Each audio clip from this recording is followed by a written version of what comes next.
Hello, Avatar fans, and welcome to the next episode of the Avatar Online podcast. This is going to be episode 301 of our regular shows, and we're recording this on February 14th, 2026. This is the official podcast for the fan site Avatar The Last Airbender Online.com, and I'm going to be your main host, Morgan Airspeed Prime. Joining me on the podcast is Greg2B from the site.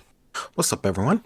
Excellent. So we actually have a pretty big show today. We're going to start our Awakening of Roku coverage. We're going to be doing, I think, 3 podcasts covering this book. So we're going to be covering the first third of the book today. But we also have quite a bit of news since the last podcast, and even news that just came out today. So stuff seems to be ramping up a little bit. So let's get into this. We'll start with the one kind of unrelated to, I suppose, the main franchise type stuff, and that is a bit of Netflix Avatar news, but it's kind of big, and that is that we have the titles for all the episodes of Netflix Avatar Season 2, along with the very interesting piece of information that it's actually only 7 episodes long, but the overall runtime of the full season is longer than season 1. So we're down an episode, but each episode, I guess, individually is longer than the episodes from season 1. Overall, giving us more minutes to work with, but less sort of like chunks to break it down into, which is very, very interesting. Because I think without that extra caveat of information, I think dropping an episode sounds crazy for this show. But what are your thoughts upon just kind of hearing about this? We'll get into the titles in a second, but just the drop of an episode, but actually they're longer episodes. Yeah, it definitely was a surprise at first, and I think a lot of people missed that part of it actually being longer runtime overall. But I don't know. I mean, it's definitely curious to see, especially when we get into the titles, how we, think that they're breaking it down, considering, from the original show, that's a pretty dense season and there's a lot going on. So, I mean, we know that things are going to get taken out. That's just sort of how they're doing the story, and it is something different from what we've seen before. So I definitely am, very curious to see how it plays out in the long run, if this sort of way that they're doing it sort of works better with what they have in mind compared to what we've seen in the past. Yeah, based on what they look to be doing, this seems like an okay way to do it, in that they're giving tons of time for Bossing Say. That seems to be their focus. It seems like they're going to get there early, spend a lot of time there, have that be the base of operations for most of the season. That could work. It does mean I think we probably have to accept quite a lot of cuts from especially like the early season, in that like I'm actually quite confused in a way about what exactly we're getting up to in maybe the first 2 episodes, or like especially what episode 4 potentially is about, but we'll get into it here. So the episode titles, episode 1 is called Somewhere Safe, episode 2 is called A Fight Once Begun, episode 3 is City of Walls and Secrets, 4 is The Water Falls, The Stones Emerge, 5 is 10,000 Things, 6 is The Parable of Two Dragons, and 7 is Something Broken. So we have one direct title from the animated series. I think you would say 3 of the titles, including City of Walls and Secrets, are very clearly you can pick out what exactly it's being referred to, and then a bunch of the other ones are a little bit more generic. So the obvious standout things are that, okay, episode 3, City of Walls and Secrets. So we're doing 214 well before the halfway point of the live action adaptation. The other standout thing is obviously episode 5, 10,000 Things, is clearly referring to Wan Shi Tong and the fact that we haven't done the plot from the library. The gang doesn't know about the comet or the eclipse. So that's happening after Bossing Say instead of before. And then the Parable of Two Dragons is very clearly referring to Zuko's inner struggle from 218, the Earth King. So that seems to be happening there. Otherwise, we're mostly going off sort of speculation and the little bit of information we have from the teaser trailer that we got, which is mostly just that it seems like very early on in the season, we're doing the Serpent's Pass, which is, it seems to be taking refugees from Omashu straight away to Bossing Say. So in a way, by episode 1, we could be in Bossing Say, depending on what exactly we're doing. But what are some things that stand out to you in general, just from the titles? Yeah, I guess it makes sense in a way that they're going to sort of like hyper it up to sort of get into the city first so that we can actually get, the idea of what's going on there. But I don't know. I'm curious to see if a lot of what we've seen before, that was primarily sort of like getting to the city and sort of in the surrounding areas is something that's happening more based in the city. I've seen a lot of thoughts of things being happening like underneath the city in terms of, things that we've seen before, especially with like Wang Tong and stuff like that. So I don't know. I think it's something to see how they're trying to sort of, I guess, maybe, you could say like localize or centralize where things are happening in the story. And, I don't know if that's because of how, they're designing it or the budgets or anything like that. But it might just be an interesting way that they thought to sort of keep it all together, in order to move things in sort of, the pace that they sort of want to go with this sort of season and stuff like that. The interesting ones for me are obviously that like Somewhere Safe kind of feels like, okay, Serpent's Pass, get the refugees somewhere safe. Fight Once Begun, it seems like this probably has to be the Toph introduction episode, like Earth Rumble, fight type stuff. But are we repositioning Toph to be from Ba Sing Se? Do we have time to go from like Omashu to Ba Sing Se to Gao Ling, back to Ba Sing Se, then theoretically leave Ba Sing Se again? Are we constantly kind of doing that over the course of the season? That's the very interesting thing. So, whereabouts, based on these episode titles, do you think Toph is getting introduced? Yeah, I mean, I think she has to be introduced in the first two episodes. I mean, I don't know. I mean, if we're doing the whole thing with like, getting, the refugees to safety, like, I mean, they could bring her up in the first one and maybe sort of like the later half, especially considering that the episodes are a longer runtime. I mean, they're not like exorbitantly longer than what we've seen before. It's not like each one is a movie or anything like that, but it's long enough that they could do it near sort of the end of episode one, and then the whole rest of the season we get Toph in it, which, considering how much of a fan favorite Toph's character is, I guess I wouldn't be too surprised if they try to get as much screen time of her as we can. But yeah, I mean, when you break it down like what you just did with traveling back and forth between the different cities and stuff like that, it really does seem like that's a lot, considering the episodes that we have here. And in the show, it didn't seem that bad because we had so many episodes to work with, right? But here, having, less than half of what we've had before, even with the increased runtime, that does seem a bit much. I mean, we know some things time-wise might be sort of sped up, so, there is a lot that they could do with that if they want to sort of try to like write in that, oh, there's this bit of time difference and things that sort of happen over time. So maybe there's somewhere in there that they could sort of, factor that into the story. But I don't feel like they're going to be doing too much of that, or at least I hope they wouldn't. So I don't know. I definitely would hope that they would get her in sort of in the beginning there. But yeah, I mean, if she's not in there by episode 2, I'd be surprised. Yeah, so then episode 3 seems pretty clear. City of Walls and Secrets. That's the bread and butter of what they kind of have to do, what they want to focus on. I assume they were all watching that episode over and over again because that's the centerpiece of what they're up to.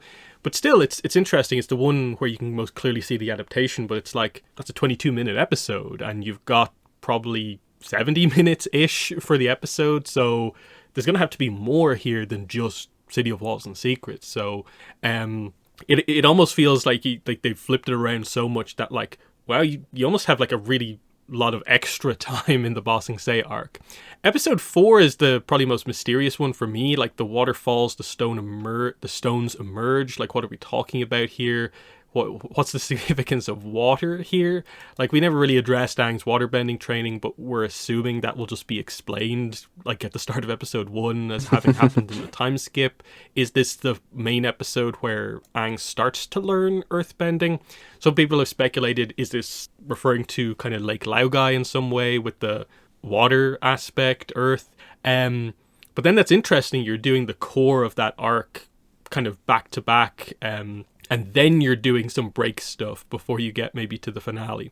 What's your interpretation of episode 4 with that interesting title? Yeah, I don't know. I mean, the idea of that being sort of the training, I wonder if they could do something where they do sort of like, a flashback to some of the water training that, we're assuming Aang has done, as well as sort of like juxtapose it with sort of the training with the earthbending. I mean, I think that might be a cool way to do it while they're sort of like in the city and stuff like that, just to give us like a little bit of a break from being in the city, from, or at least what we're assuming is, most of these episodes after episode 2. So that might be a neat little way to break it up. And episode 4 is, pretty much the middle part of this season, right? So that could work out pretty well. I mean, I don't know, the idea of how they're doing these episodes, it all seems like it's sort of like, jumbled up anyway. So there's no real reason why they have to sort of, stand towards sort of the way that we're thinking of things in terms of like the original timeline. Like looking at the list here, like,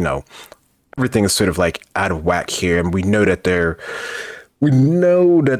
pretty sure at least that, they're going to, skip some episodes here and there. So I don't know. I wouldn't be surprised. Yeah, it looks like there's no real time for stuff like, say, the swamp, because we kind of already did that with the spirit episode. I think it's episode 5 from season 1 was kind of like the core of what that episode is. It looks like there's no time to maybe do that. Similarly, like Avatar Day, they might tie Kyoshi in somewhere to this just because the Daili are going to be introduced and you probably want to make that connection. But like, are we going to Chin Village with the whole Mayor Tong stuff? I don't think so. So yeah, there's room to have maybe some side stories here, or just like, yeah, swapping stuff completely around. Like, it looks like potentially like Avatar State is not probably in the like opener maybe, but General Fong you could just incorporate into the stuff in Ba Sing Se because he's one of the big generals, Council of Five stuff. So maybe they come up with that plot here. That could be interesting. Lots of talk about 10,000 Things here, which looks to be 210 from the original, coming in here what looks to be potentially like well after kind of 214, maybe even 217. So the idea here seems to be that they try and get in touch with the Earth King. It's not working. Obviously, because at this point they don't necessarily have a plan apart from just we're going to meet the Earth King because he's the leader of the main nation still fighting against the Fire Nation. So we need something else to kind of make that impactful. We need a plan. We need information. Interestingly, Professor Zay is a professor at Ba Sing Se University, so I'm guessing that's how he gets introduced here. The big question, though, is like, are we going to the desert for this, or are we finding a different way to do Wan Shi Tong? Where, like, we've already met him in the spirit world, so we know we can just go there and talk to him if required. So they don't actually have to leave. They could do some weird stuff where, like, what if the library is actually, like, underground Ba Sing Se? But either way, it's interesting. Wan Shi Tong's already been introduced in this adaptation. What are your thoughts on how they're going to do the library and the required information, especially with where they seem to be positioning it here in the middle of the Ba Sing Se arc? Yeah, it definitely feels like at this positioning here is more of like it's a thing where we need to get more information towards whatever our sort of end goal of defeating the Fire Nation, right? So I don't know. I think this doesn't irk me as much, other than the fact that sort of this is probably going to be in a different location than what we've done before. I mean, I wonder if they would just sort of like meditate in the spirit world to go to the library rather than going to like its physical location in the real world. Like, is it already out of this normal plane of existence or something like that, or is it somewhere in the city where they can have access to it from where they're currently at? I don't know, there's a lot of things that could go with it, but I think it's good that they're including it, because I think that was one of the sort of memorable moments of the season, especially working with the spirits and stuff like that. I think that's always a highlight, so I'm glad that at least presumably they're keeping it in there. Then, yeah, the Parable of Two Dragons, I saw some people be like, what are they talking about Ran and Shaw already? But, like, this is more the metaphorical, like, dragon on each shoulder thing with, I think, Azula and Iroh, the influence on Zuko. So this is the Earth King arc. It's the setup for Zuko for the finale, Crossroads of Destiny. So the idea, obviously, is that, I guess, going into this episode at the start, or having happened in previous episodes, Zuko has to have already made, like, his kind of good choice, kind of in a way putting the blue spirit behind him, so he's in the position of going through the inner conflict here. So the question is obviously like, well, Appa clearly doesn't get captured, at least in the same spot as the original. Is he still getting captured? I think the speculation at the moment seems to be that, like, if he is getting kidnapped, it's probably like they arrive into Ba Sing Se, and while they're in Ba Sing Se, he gets captured. So it's effectively just the last couple of minutes of Appa's lost days rather than him being kidnapped by Sandbenders. That might be completely skipped over. But also with these longer episodes, they maybe actually have the time to full on go out to the desert and do some stuff. But I doubt they're gonna purposely write in that much focus on Appa, given the kind of CG budget required for that. So I think they're just going to do it in a kind of clever way, ultimately. But what are your thoughts on that? And sort of some of that timing stuff for key parts of like Zuko's arc is that clearly the two dragon things happens because of a very specific part in his arc. Yeah. I mean, I don't know. That's definitely something to consider because we've been focusing a lot this whole time on just sort of like Aang's story and sort of what he's doing and where he's going and how he's going to get from A to B and, tell the king, sort of what's going on with the Fire Nation. But there is the sort of other side of the story here, which is, just as important, really, especially for Zuko's character. So I don't know. I wonder if they're going to sort of like, at least in this episode specifically, more so split up the time there in order to sort of, fully flesh out Zuko's character and his sort of arc there. Because I think, it's important and it's definitely something that people are going to be looking forward to. And, the idea of Appa and him sort of being in the city, I mean, I don't know. I think that would create a different dynamic of him sort of being captured as soon as they get into the city, because then they know that they have to sort of stay there because they have to sort of search for them. So I don't know. I would think that if Appa gets captured and kidnapped, right when they're there in the city, then that kind of like forces them there, and then there's no reason for them to go to like the desert or anything else like that. So, that could be a good plot reason, just to keep them there in one place, regardless of any sort of like budgetary constraints and stuff like that, which is a bummer, but that's just sort of how stories do and limits and stuff like that. Even, the original animated series had the limits in that regard as well. So there's nothing new in that. That's just sort of like creative work in general. So yeah, I don't know. I feel there's definitely ways they can do that and make it look pretty good though. Mm-hmm. And then interestingly, probably in a way, the most boring title is actually the last episode, just something broken. It's like, what specifically is being referred to there? Not necessarily sure. Is it maybe referring to kind of like Aang almost kind of breaks the Avatar state with what happens? But either way, I guess it's the fall of the Earth Kingdom. Earth is broken type stuff. You have to assume this will be Crossroads of Destiny in full, plus quite a bit of the Guru. Probably they will have time to do, I guess, here as well. Just to really have a character focused arc. It's an interesting one. You also maybe wonder in terms of like the runtime. I don't think we have numbers for each individual episode. Like, is maybe episode 7 like more double length or something like that, rather than it being split across all the episodes, kind of like each of them has like 8 more minutes or something like that. Not really sure, but any thoughts on the titling maybe for the last episode? Yeah, I mean, I don't know. I mean, broken, could be anything. I mean, my first thought would be, of course, be Aang with everything that he has to go through. That would be sort of like the most obvious thing in my mind to sort of think of, in terms of story-wise and sort of what he has to continue on to sort of, save the day and everything like that. So that's what I would think to start with. But yeah, in terms of like, title itself, I guess, it does seem kind of like generic in a way, but that's probably a good thing for the last one. That way you're not too keyed in on sort of what's actually happening. Mm-hmm. So yeah, that's Netflix Avatar. We're mostly just waiting on like proper information, like, when is it actually going to air? My speculation still remains probably like May, June-ish, because they don't want to go too late or they'll get in the way of the Aang movie. And if they go, I think Netflix One Piece season 2 has really started to build up to like they're only a few weeks away from release, so we're not going to get anything like super soon, but like it's going to have to be soon-ish. But any quick thoughts on where you're at with regards to where you'll think when we'll get this? Yeah, I don't know. I would say maybe midsummer, after One Piece and all that sort of stuff comes out and it dies down. I could see them sort of starting to ramp up the Avatar stuff. I'm just curious how it's going to overlap or coincide with any of the other sort of movie news and stuff like that. Mm-hmm. Yeah, because we're looking for information on kind of like all things Avatar. We're building up to the anniversary. In exactly 1 week is the 21st anniversary. They went kind of big with the big press release last year, and they actually have just a lot that they kind of need to talk about. Like, obviously, update on the Aang movie. We'll get to it in a second. There's a kind of teaser that maybe something might actually be happening. We realistically need a Seven Havens update. There's a lot of publishing stuff that they can talk about, and even publishing stuff that like we don't fully have announced yet as well, that we'll also kind of get into speculating on.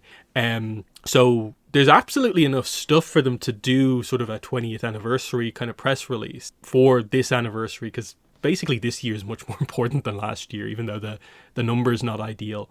But we'll get to it. The next information we have is actually on Seven Havens, and it's just kind of additions to the rumor that came out a while back that Seven Havens was probably going to be getting like renewed for book 3 and 4.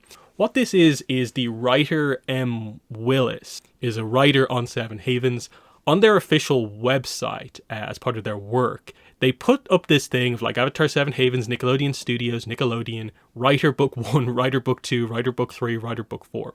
Now, when this got reported on, after about a day or so, the website got updated to just work Avatar 7 Havens, no mention of a specific book. And obviously when these things happen, it's like, oh, was that taken down because it was a mistake, or because people were meant to know that? And this reads like a, ooh, that wasn't meant to get out there just yet.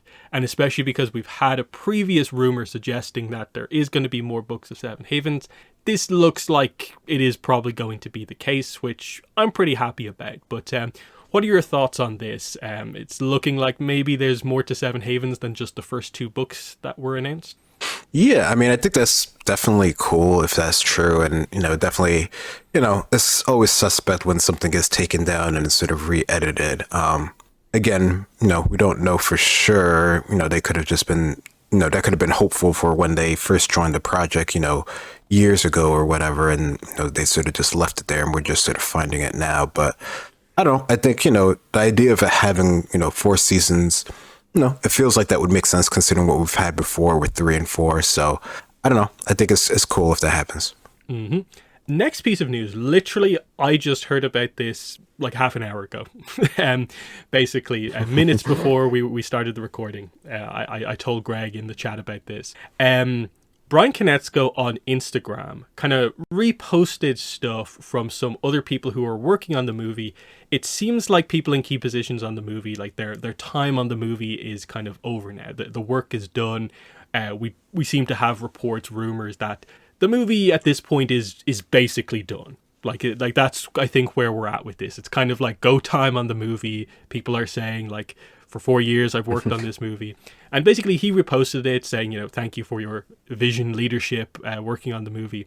But then there's a little update right at the top, because the picture that the person used was the original logo, the only official kind of image for the movie that's out there. And Brian just says, this is the old logo and title. We'll be revealing an updated one soon. And there's like I think it's a shush kind of emoji, like it's a secret. So when is that? The word soon, what does it mean? Brian has ever really done stuff like this before with this, because I think he knows how it comes across. So it kind of feels like this has to actually be revealed soon. I guess for him behind the scenes, he probably knows that logo's been out of date for like a year. So he probably wants the new stuff out there just as much as anyone else. But it's a good sign that like we now have, I suppose, confirmation a update on the movie is going to happen soon. We're going to go from the super early stuff to finally like finalized information. Now, it's a little bit unfortunate if it maybe is just an updated logo and title. We seem to know what it's going to be, which is just dropping the first "the," and we've already seen the new logo because they showed it at the Chinese film press conference from a few weeks ago. Not really sure what that was about, but we saw it. And also, it's the same logo used on some of the crew clothing that they have. What do you make of this? I would say Brian has basically almost completely avoided talking about anything in any sort of speculative fashion on any project. So do you think this is a positive move here? Yeah, I mean, I think, not that he's really probably like trying to feed the marketing machine like that, other than, I'm sure they're aware of, people noticing pretty much anything that they do, regardless of regarding this show.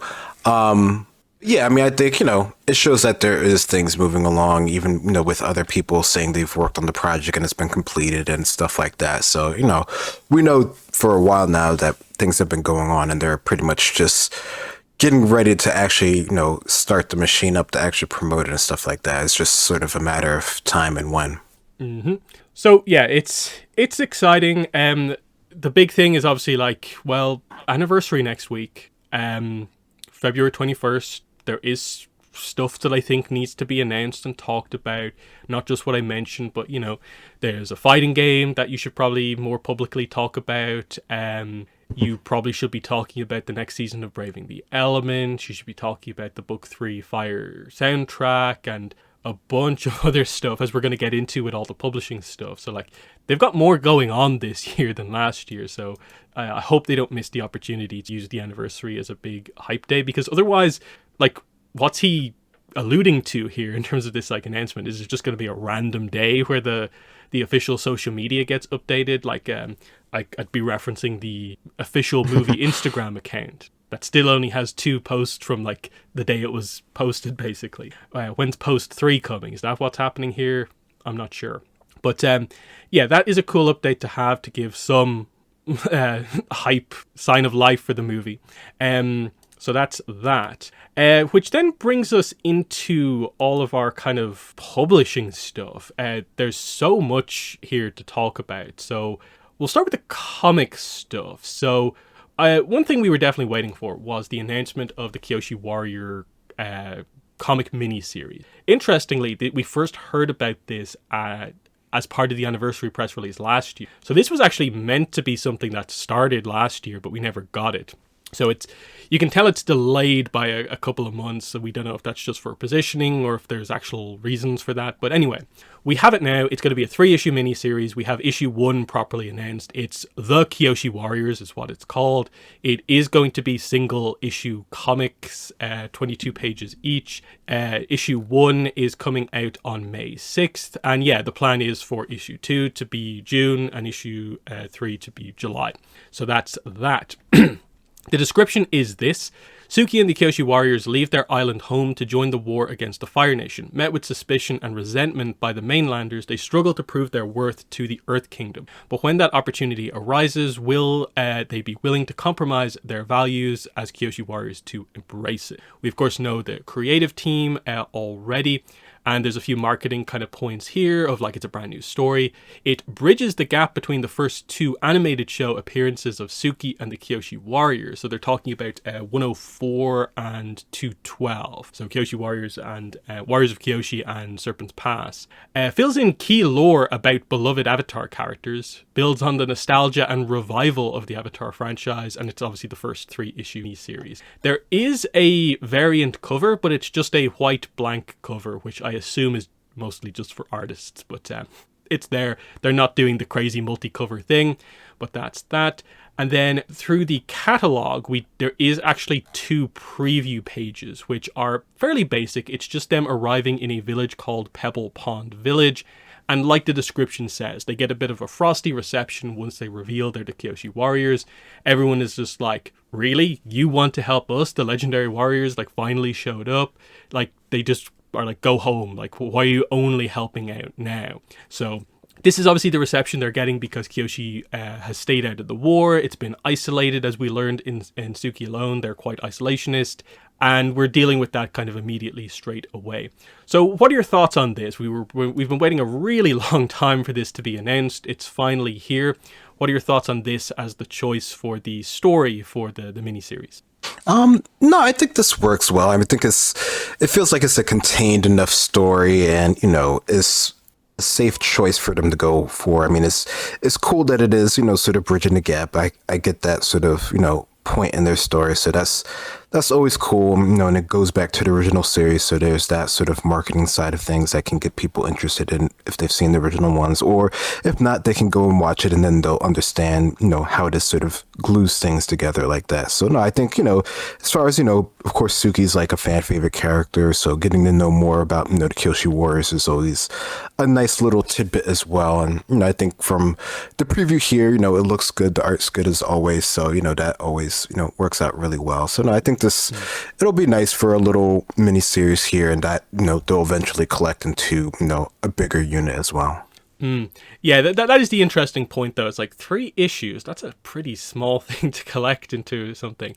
Obviously, it collects into effectively a one-shot. That's the interesting point. And then I'm guessing they'll collect 3 of these together into something else. Because I think Brandon Huang, the writer, was recently talking on social media about, like, he's clearly writing something else for Avatar. So I assume this is like the miniseries team. They're doing something else. That'll be cool to see how it all comes together. Just more content is pretty good. So that's that. And then the fun thing about it being like multi-issue is that, like, it means I'm guessing either next week or the week afterwards we'll get the solicitation for issue 2. So we'll get to see the cover for that, if there's a different description, and get more of a sense for what's happening. We're so not used to that. We're used to giant gaps between the books. So actually getting like, oh yeah, 4 weeks, we'll learn about the next one. It's kind of cool. The other comic that was announced recently is the long-awaited Kaya and the Secret of the Sand. So that title is kind of new as part of the announcement here, but that's what the Kaya comic is actually called. Kaya and the Secret of the Sand. Again, the same creative team as we expect. Kiku Hughes as writer, Alex Manik on art, and it's coming out July 28th. So positioned in line with a lot of the other books, which is interesting, given the delay between announcing like Masters of the Elements, which is now delayed into August, but this had to wait like a few extra weeks to be announced. Don't really understand some of that stuff, but either way, it's finally coming out. The cover is the image we've had already, so that's not new.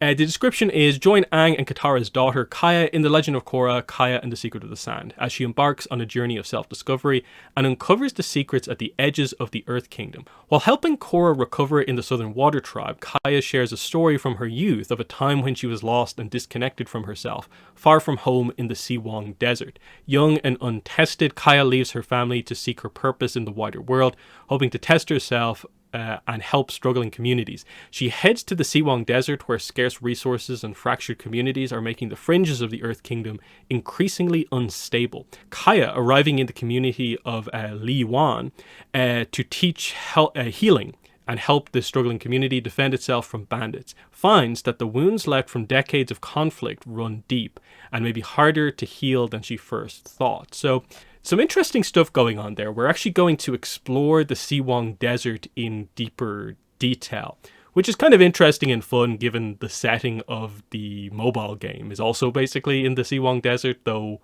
I think most of its stuff is non-canon, so we'll see if that relates at all. But interesting, they give the framing device. It is going to be Kaya telling the story to someone, and it's Korra while Korra's recovering. So we're going to get a bit of a flashback to sort of like in between book 3 and 4 here, while we also touch on Kaya's past here with this Siwang Desert situation and the idea of there being a secret here, and like the allusion to like what's going on in the desert. Like, I guess, how has the desert been affected by the 100-Year Wars, what they're alluding to, because Kaya isn't like super old in this. So interesting. What are your thoughts on this book? Yeah, I mean, this sounds pretty intriguing. I mean, I think, Kaya's really become sort of a very sort of popular character from Korra's time and stuff like that. So I think it kind of makes sense that she would get a one shot in this way. And for her to be, going on one of her journeys that we sort of know that she's had to before she sort of settled down, I think is a nice way to sort of continue the story and to sort of, piece something together with Korra and sort of how she was dealing with things. So no, I like this. I think the setting's interesting considering, she's a waterbender. That's not someone you would necessarily would think would do well in the desert. So yeah, no, I think this is pretty intriguing the way that they're sort of setting it up. Mm-hmm. So yeah, that's pretty exciting, and we'll see whatever the third one in this is whenever they get around to announcing that. So that's exciting. An update on the Comics Giveaway 2026 comic. I forget what exactly we have or have not said on the podcast about this because the information has come out in chunks. I'm pretty sure the description and cover are new. But anyway, this is obviously Avatar Legends. We are getting the Roku story, I'm guessing, from Masters of the Elements. What it says is, in Avatar Legends, Avatar Roku's rocky earthbending skills are put to the test, and the fate of his teacher Sud's village is at stake. And on the cover, it is Roku and Sud, looking pretty similar to the bit of Avatar and the Fire Lord that we saw that features the two, because it is really early on in his training, which is fun because we're going to talk about basically Roku at the previous stage of his journey, the start of his waterbending training, and then here's the rocky start to his earthbending training. So this one actually works nicely as like a follow-up to Awakening of Roku, which seems kind of cool. But yeah, what are your thoughts on this actual focus on Sud here? Yeah, I don't think that's something I would have particularly thought of them doing, but concerning the books and everything like that, that's almost like a really good tie-in, like you're saying there. So no, I think that's pretty cool. I mean, it's too bad that it's not really going to be that sort of like in depth or anything like that. So we're only going to get sort of like a small taste of it compared to what we've seen in like the books, right, that we're discussing. So that's unfortunate, but I think in terms of it being something that's different, a little bit unique on, an Avatar that we already noticed a bit established. I think that's kind of cool to see how that's actually going to play out, especially considering that, I think Roku isn't necessarily like, the top tier in terms of list of people's sort of like past avatars. So it's cool to get to see him have a little bit more play. Mm-hmm. So yeah, that's coming up May 2nd is Free Comic Book Day / Comics Giveaway Day. On the comic side of things, this is about the next Avatar one-shot comic. So Faith Erin Hicks now has a newsletter. She only recently started it. And in her most recent newsletter, she basically confirms that, she is doing more Avatar comics. We sort of knew that already. But she more directly just gives information on this is what the next Avatar one-shot trilogy is about. So there's no specific comic announced here, but it's definitely got people speculating here. What she says is, the current batch of ATLA books revolve around characters from the show who were antagonists or villains and delve into their backgrounds, revealing how they became the people they are in the show. And she also talks about how 2 of the 3 characters were fun to work on and one that she really struggled with. And she asked people to speculate when the books come out which one was the one she kind of struggled with. And she actually notes, I think earlier on, that the current one she's working on, which is the second of these scripts, is a stubborn script that she's struggling to get into shape. But that's that.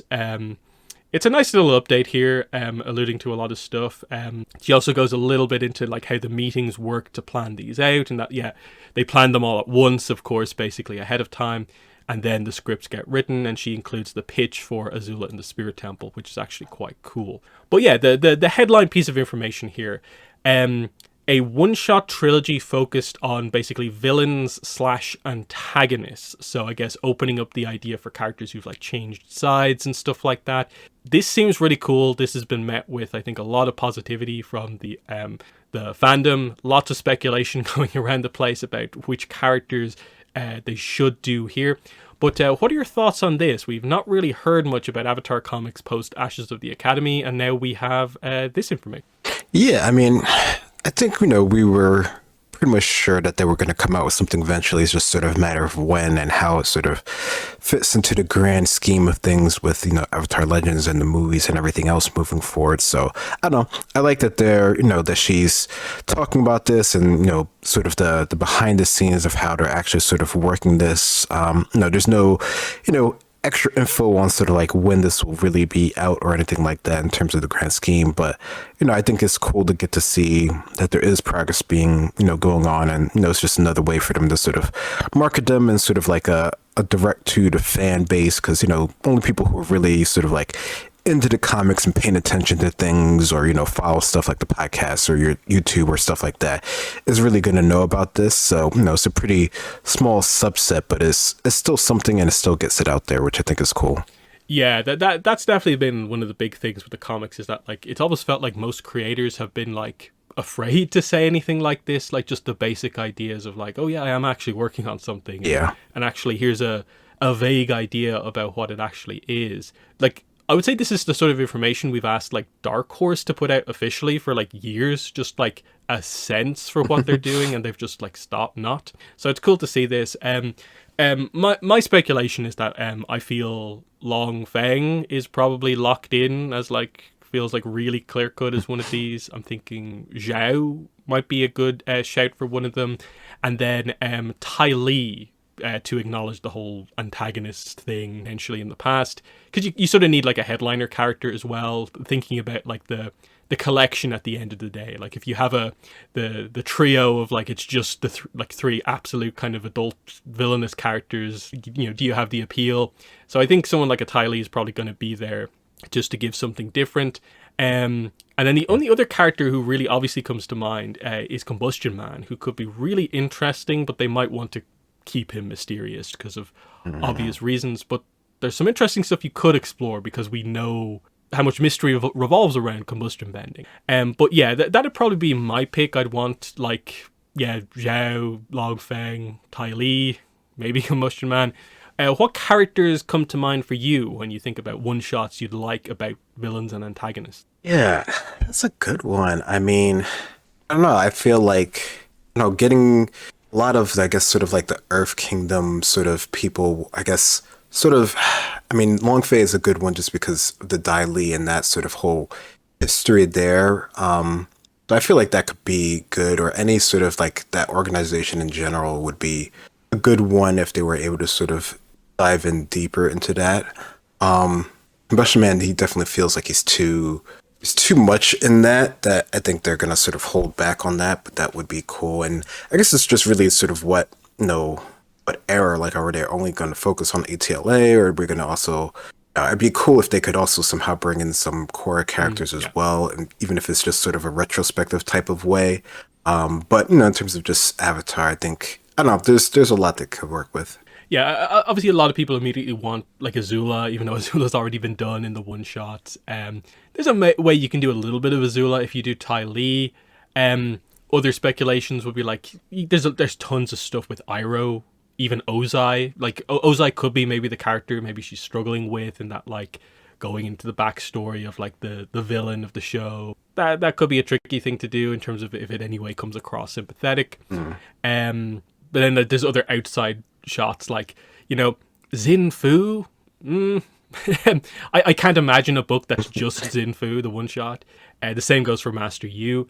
But if you make the Xin Fu one like Toph focused as well, that could be interesting. Like showing the day she shows up at the Earth Rumble, you could do a bit of Bounty Hunter and the T-Brewer type stuff there. There is lots of options, but yeah, I think one of the other things that people have been saying is like, can we get this theme for the Korra one shots so we can do Red Lotus backstory? Like, I think everyone really, really wants that. But yeah, that's nice information. We have no idea when this is actually going to be announced. I think she's kind of alluded to the idea. I guess it's not going to be like super far away. So like if we do get like an anniversary press release, I can see this being maybe not fully announced, but like they'll do like they did with last year, like alluding to a bunch of books by like what it is rather than like the specifics of it. Like another Avatar one shot, and we have context for like, oh, that's going to be announced here, because they probably need books for like comics specifically for like October onwards, because we have comics up until like July, August, but then after that it's like, okay, what's next when the movie comes out, that sort of thing. Then we get into the other publishing stuff, because there's just been other stuff as well. So we'll start with the non-movie thing, which is the Avatar: The Last Airbender Visual Dictionary. So this is from the publisher DK. This is a really well-known type of book that they do. Lots of franchises get DK visual dictionaries. A lot of the times, like live action movies get them, so it's kind of interesting that an animated show is going to get this. This is scheduled for the 29th of September. It's going to be a big 160-page hardcover covering lots of details about ATLA. Like I said, it's not about the movie, it's about the show, but it will cover, I guess, everything. And they're positioning this in the marketing stuff as like, this is going to be on the shelves as the movie drops to get the nostalgia kind of hit type thing. So you can see what's going on with the publishing, why all this stuff is actually happening. A lot of positive reaction to this book. Again, we don't have visuals of it yet, but I think a lot of people are silently kind of excited about this one. But what are your thoughts on this visual dictionary for Avatar? Yeah. At first, I don't think I quite understood what it was, but then I had to think, and I actually have like maybe like 6 or 7 of these for like Marvel and Spider-Man and other ones. I think I have Transformers one. I just got up and looked at some of them. So I think this is probably going to be pretty cool. I definitely can see why, people would be excited for this. I don't think it's something I necessarily would have thought of, because in my mind, it kind of really flows in lines with just like the art books in general. So, I mean, I know it's more specific and it gives you, or potentially could give you more sort of like technical data for things, but no, Avatar isn't really like a technical type of like world sort of setup there. It's more about sort of like, the environment and the ambience and sort of stuff like that. So it's not something that I would have thought of having, more of a technical sort of breakdown of things. Korra definitely has, more stuff like that because, the technology has advanced a bit more. Not to say that there isn't some in ATLA. So I don't know. It's definitely going to be interesting. It definitely would be something that I would keep my eye on sort of getting, just because it is a good sort of like, piece of media that's all in one piece, and, it's a cool thing to, to have and to sort of show off and stuff like that. So it could potentially be pretty cool. I would have to hope that it's, much different than sort of what we've seen in the art books and stuff like that. So yeah, it could be interesting to see how it plays out. So I'm definitely looking forward to actually seeing how they're actually going to do it. I'm sure they'll give like example pages and stuff like that before, it comes out and stuff. Mm-hmm. Yeah, I think this is interesting for a few reasons. Like one, it's a new publisher doing Avatar stuff for the first time, and I would assume they're probably going to do a visual dictionary like for the movie, for Seven Havens, like going on from this. It feels like they're not just going to leave this as like a one and done. So that's actually a pretty good sign in terms of like, hey, they are actually building stuff up for the movie. It doesn't look like it right now, but they are. And this is an example of that. And yeah, for anyone who doesn't know what a visual dictionary is, the sort of stuff you see on the pages of these would be like, say, the page on Aang. It would have like a picture of like him, but then it would kind of have a bunch of like arrows that point to like parts of his outfit and explains that like, oh, Airbender staff and like a fact about it or something like that. The clothes are made like something, and that sort of stuff, while also still having the basics of like it'd have a paragraph about Aang and stuff like that. So it's kind of like a fact book style thing, but it's a dictionary because it will like define like a lot of things. So the thing I'd be looking for just from an information perspective would be like, how much of the like old Nickelodeon website information and Avatar Extras stuff would they be mentioning here? Because if you just kept it to like purely what is said in the show or shown in the show, I'm not sure you have like a lot of maybe technical detail to do a full visual dictionary.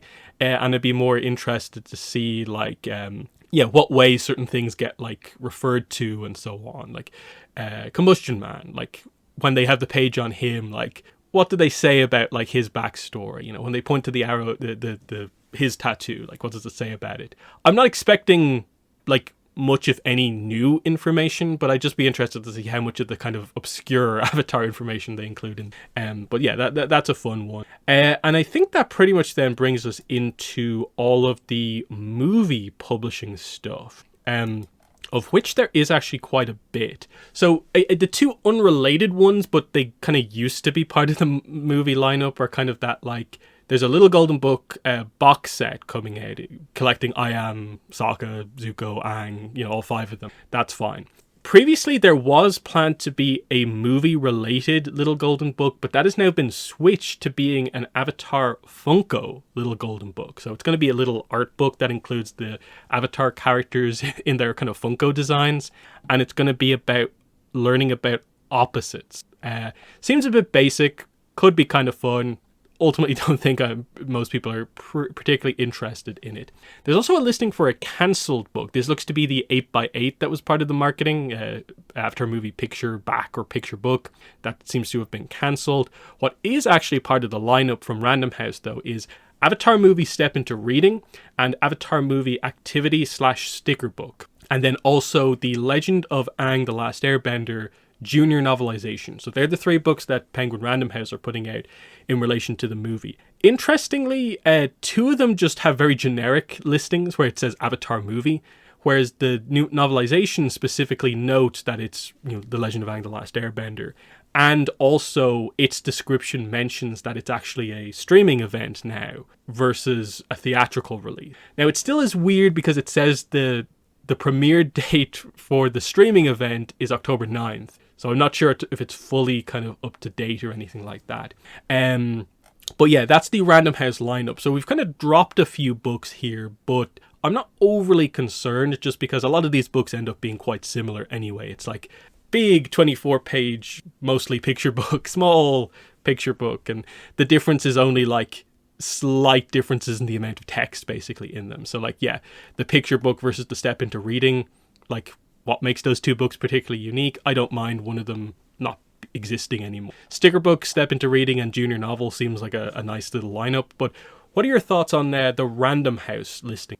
Yeah, I mean, I don't know, they feel like sort of your typical Random House, books that they would put together for any sort of media property and sort of tie-in. So, I mean, I think it's good that they're including them. You have to have something for the younger generation, even if it is for, the media. The movie might be targeting, a little bit above that age range. I think it's good to have the tie-ins. And yeah, it seems like, I don't know, it feels like a lot of that is still, I don't know, it's weird because, you would think at this point, especially considering that the movie's done, that they would have some of this more sort of like tied down because, it does take some time to produce, these books and stuff like that, even if they are sort of on the lower, side of how long they would take to produce. Yeah.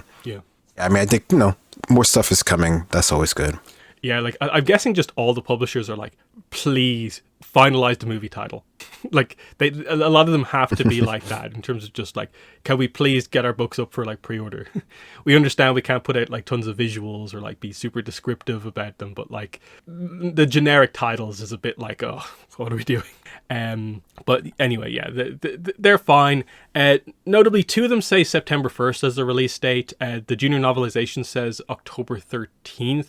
I wouldn't read too much into either of them. I think these books are just like placeholder listings. They'll be updated when there's information on the actual release of the movie.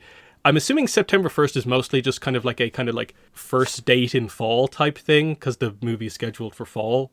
And then the other book has the 13th because it's the first Tuesday after the previous release date. So it's kind of like, we'll see what they do with that.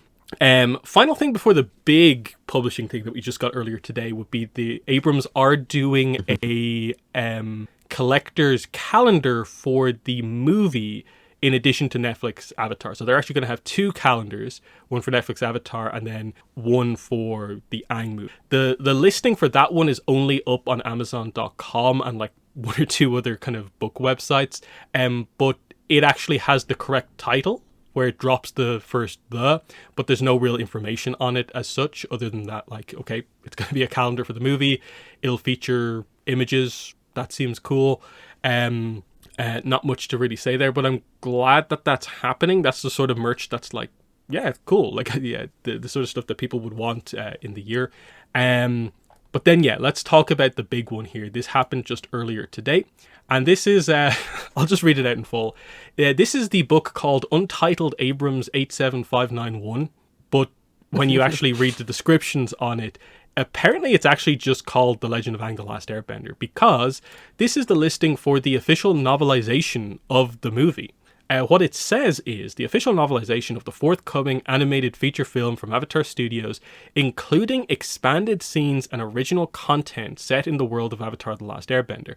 Based on Avatar The Last Airbender and Legend of Korra, this brand new tie-in will delve into the life and legacy of a brand new Avatar. So straight away there's that confusing aspect here of like, wait, what are we doing here?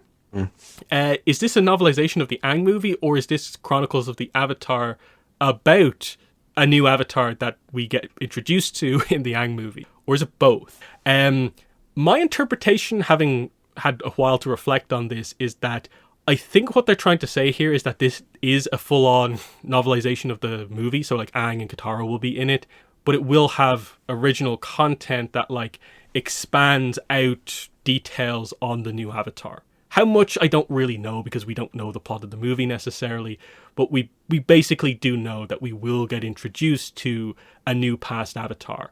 The whole idea seems to be that the thing from the official description that we have, the object that they're after, is an object that belonged to a previous Avatar, and that's probably the Avatar will get fleshed out here. It's a confusing description. Clearly, it's not a full description because of the weirdness about what information's actually out there.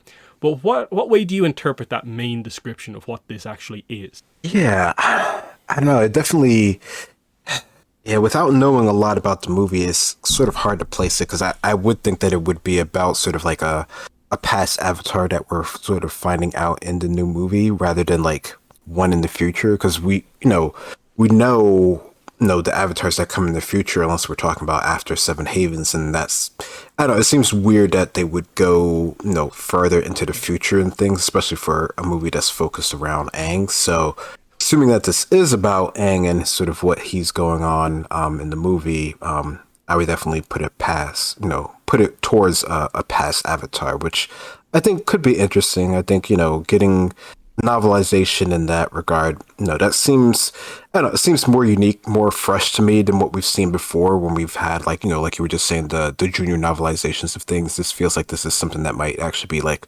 worth checking out, compared to a lot of other ones which I haven't really looked at too much in detail. So I don't know. Yeah, this one says it's listed for the 13th of October, which again is like the Tuesday after the previous Aang movie release date. So it's clearly meant to be like a tie-in thing, as you get from the description. It's a hardcover with a dust jacket, which is exactly the same as Chronicles of the Avatar books. One interesting thing about it is that the price is like nearly $10 more than a Chronicles of the Avatar book. It's $30 is what it says. It seems to have the placeholder number 368 pages, so I assume it probably is in or around that. First print run, 75,000. It says the series is Avatar Legends, but I'd be really shocked if this is Avatar Legends Book 2, as in like it's City of Echoes Aang movie novelization. I'm assuming that's just a kind of behind the scenes kind of up-to-date thing, because like, is the Aang movie under Avatar The Last Airbender, or is it Avatar Legends? There's confusion there. The other information is that officially the listing doesn't really say who the author is, where it would usually be on one of these listings. But if you go to like the contributor bio, it just says, yeah, Alison King is the author. And interesting, if you read the second line of this, it says, in addition to The Legend of Aang The Last Airbender, she's the author of the pencil company, the Phoenix Pencil Company. So it's untitled, but like the description basically says it's just called the name of the movie. So that's kind of interesting. But the key selling points is where there is actually some key information. So the second one is interesting. Targeting the core audience, the tremendous adult crossover appeal of our two YA series, so that's Chronicles of the Avatar and Avatar Legends, coupled with the film's content, which focuses on older characters than the original animated TV series, inspired the decision to directly target adult fans of Avatar by publishing this novel into the adult market. So this is not a YA novel, this is a full-on novel. It's an adult novel. Now, this is obviously one of those things like, what does that really mean when you break it down? Because most of the time, the interpretation of this is usually just that, like, is the characters are younger in YA series. And there's maybe a sense that adult books maybe lean more into, like, things don't need to move along as quickly. The pace doesn't need to be as crazy in an adult book, but that's really about it. So the distinction of what this necessarily means, I'm not sure what it actually is, because probably the appeal of both books is basically exactly the same. I can't imagine that the audiences that read the Kyoshi novels is that different than the audience that would read this. So it feels very behind the scenes what this actually means. But what's your thoughts on that? Like, it's the first time we're going to get an actual normal novel, I guess. Yeah, I don't know. Like you're saying there, like, is there really a discrepancy in the ages of the ones who are interested in reading, these sort of novels? I mean, I don't know. In my mind, I would be hard pressed to see much of a difference there, especially considering how it seems people in general are reading nowadays. So, I mean, I don't know, like, they're saying they're going to make it for the adult audience, but, the reading style and the level that they're doing things is always sort of at like sort of the the bare minimum of things. So maybe they'll, be a little bit higher than what they normally would do, which, probably doesn't speak too much. But, as long as the story is good and it's interesting, then that's what it's worth. I guess it's really just sort of what sort of content they're putting it in there. But, even, at the sort of like darkest that we've seen of things, it's not usually like that gritty or anything like that. So Yeah. I don't know. I don't know if this is just sort of like marketing speak just to sort of hype themselves up or anything like that, or if there's, something really for it. Yeah, like the only thing I could think of is just that there are some people in the fandom who kind of don't like the fact that like all the books are YA. That they kind of feel like we're maybe being kind of like talked down to like a little bit, that like it puts you down a specific path and what you can do. But I think the distinction between these again doesn't really mean much, because I'm going to guess we probably will come out of the movie plot from the animation and the novel kind of feeling that like, yeah, if you like YA, you'll like this, because this doesn't mean really much when it comes to sort of the quote unquote maturity level really of the book, in that like I'd be very surprised if the kind of violence level, for instance, of the plot of the movie or the past Avatar's life is that different than some of the stuff we saw in, say, the Kyoshi novels, like how Kelsang was killed and stuff like that. Some of the more brutal things that we've seen there. This really, for the most part, just kind of feels like it's, well, all our characters are adults. Like, Aang's going to be an adult in this. The whole team is going to be adults. I'm guessing the past Avatar we will focus on its events when they were older rather than when they were a teenager. Because of that, it's like, that's the distinction. That's what it really feels like. It's just literally age of main characters. That's what it kind of seems to come down to. The next marketing point, media buzz. This will be an official movie tie-in, focusing on a brand new Avatar. New scenes and expanded content will give fans of the movie even more material to enjoy, while a cover that clearly ties to the film's promotional packaging will enable the novel to benefit from media buzz surrounding the film's release. This line seems to suggest that, like, wait, is it actually super focused on this new Avatar rather than being a straight up adaptation? Yeah. Because they seem to suggest that, like, well, the cover won't just be like the movie. It's not just the movie, the novel, that they'll have a cover that like somehow focuses on the previous Avatar while also like acknowledging the movie, which I'm not kind of exactly sure what they're kind of getting into there. But I don't know. I come out of this still quite confused. I ultimately feel that it still probably will tell the kind of main Aang story as well. It's just there probably will be much more on the new Avatar in the expect, like a flashback subplot basically that we're kind of not used to, which might also be a thing with the writing style as well. Like an adult novel, you can accept that people reading it can keep track of like two timeline effectively things happening at the same time, rather than just like, oh, for this one chapter we cut over to the villain. It's like, no, every second chapter is about like a whole, you're reading kind of two books at the same time almost. What do you read into that one? Yeah, I wonder if they're going to go that route where they have, I don't know, a more sort of like integrated plot, something that's a little bit more complicated that you have to keep track of. I mean, I don't know. I mean, it doesn't seem like, this book overall is going to have, such a runtime where that's really like needed. Like, 368 pages is, that's a good amount, but it's not like, the hugest book that we've ever seen or anything like that. So I don't know. I think there could be, more to go with this, but I think, the idea that it is going to be media tie-in, that just seems sort of like a given considering everything. Mm-hmm. And then the final one doesn't say too much. Top tier creators Alison King, whose debut novel was a Reese's Book Club pick, is collaborating with Avatar Studios to create an exceptional read for adult Avatar fans and the YA crossover audience to sink their teeth into.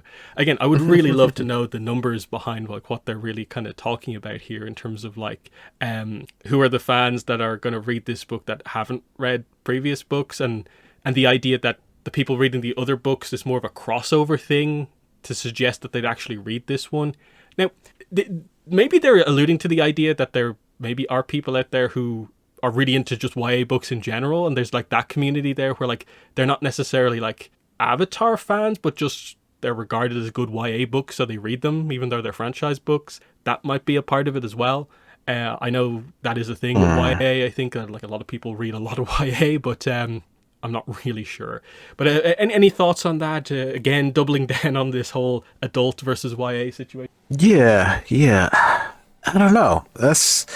I don't know. This is a lot of their marketing speak, and maybe it'll work. Maybe it'll get more people who are just adult, and then those who are like sort of like transitioning into more adult, oriented books and sort of that level into these specific ones. But yeah, again, it just seems like if a lot of us are already reading the YA ones, then this doesn't really feel like it's that much of a step up. And if you've ignored all of the YA ones, then I mean, I don't know. I don't know if this is going to be enough to sort of draw you into it, especially since you're still trying to sort of like, appease to some of the YA fans as well. So I don't know. It seems like they're trying to, make it the best of both worlds, which I don't know how well that's actually going to sort of like work in the long run. I mean, I don't know. I feel like it'd be if they went more with like, trying to figure out how to do like a crossover with like the Jin books and then into the adult ones. Like that seems like there's a larger gulf that would maybe be worth it, them actually doing that. But I don't know.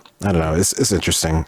And then the other thing that might come up is just does this technically, I suppose, third main novel for the year impact the other two series? Because like this will be the only like the second year basically where their plan to release two novels a year kind of is a thing. So like, are we skipping Chronicles? Are we skipping Avatar Legends for a year to include this, or is this an extra thing because the movie happens to be coming out? Because it seems a bit crazy that there might be like 3 full novels plus a junior novel plus Bending Academy #2 and who knows what else. But at the same time, I'm like, well, it's clearly a separate thing because it's not just a YA book. They're trying to do this thing, making an adult book. They have a different creator on board. I assume the kind of production on this one is a bit different because it's mostly based off, I guess, the script for the movie. So there's not as much of a need like you're creating something entirely from scratch, except the, I guess, expansion of the new Avatar story. It could be just in addition to, and that would be kind of cool. Because I think the more big stuff they have, the more products they have, the better it kind of comes across for the franchise. But we'll see what happens. I suppose we'll wrap up some of the news here with just the idea of like, what are your thoughts on this? Like, we're 1.5 months into the year.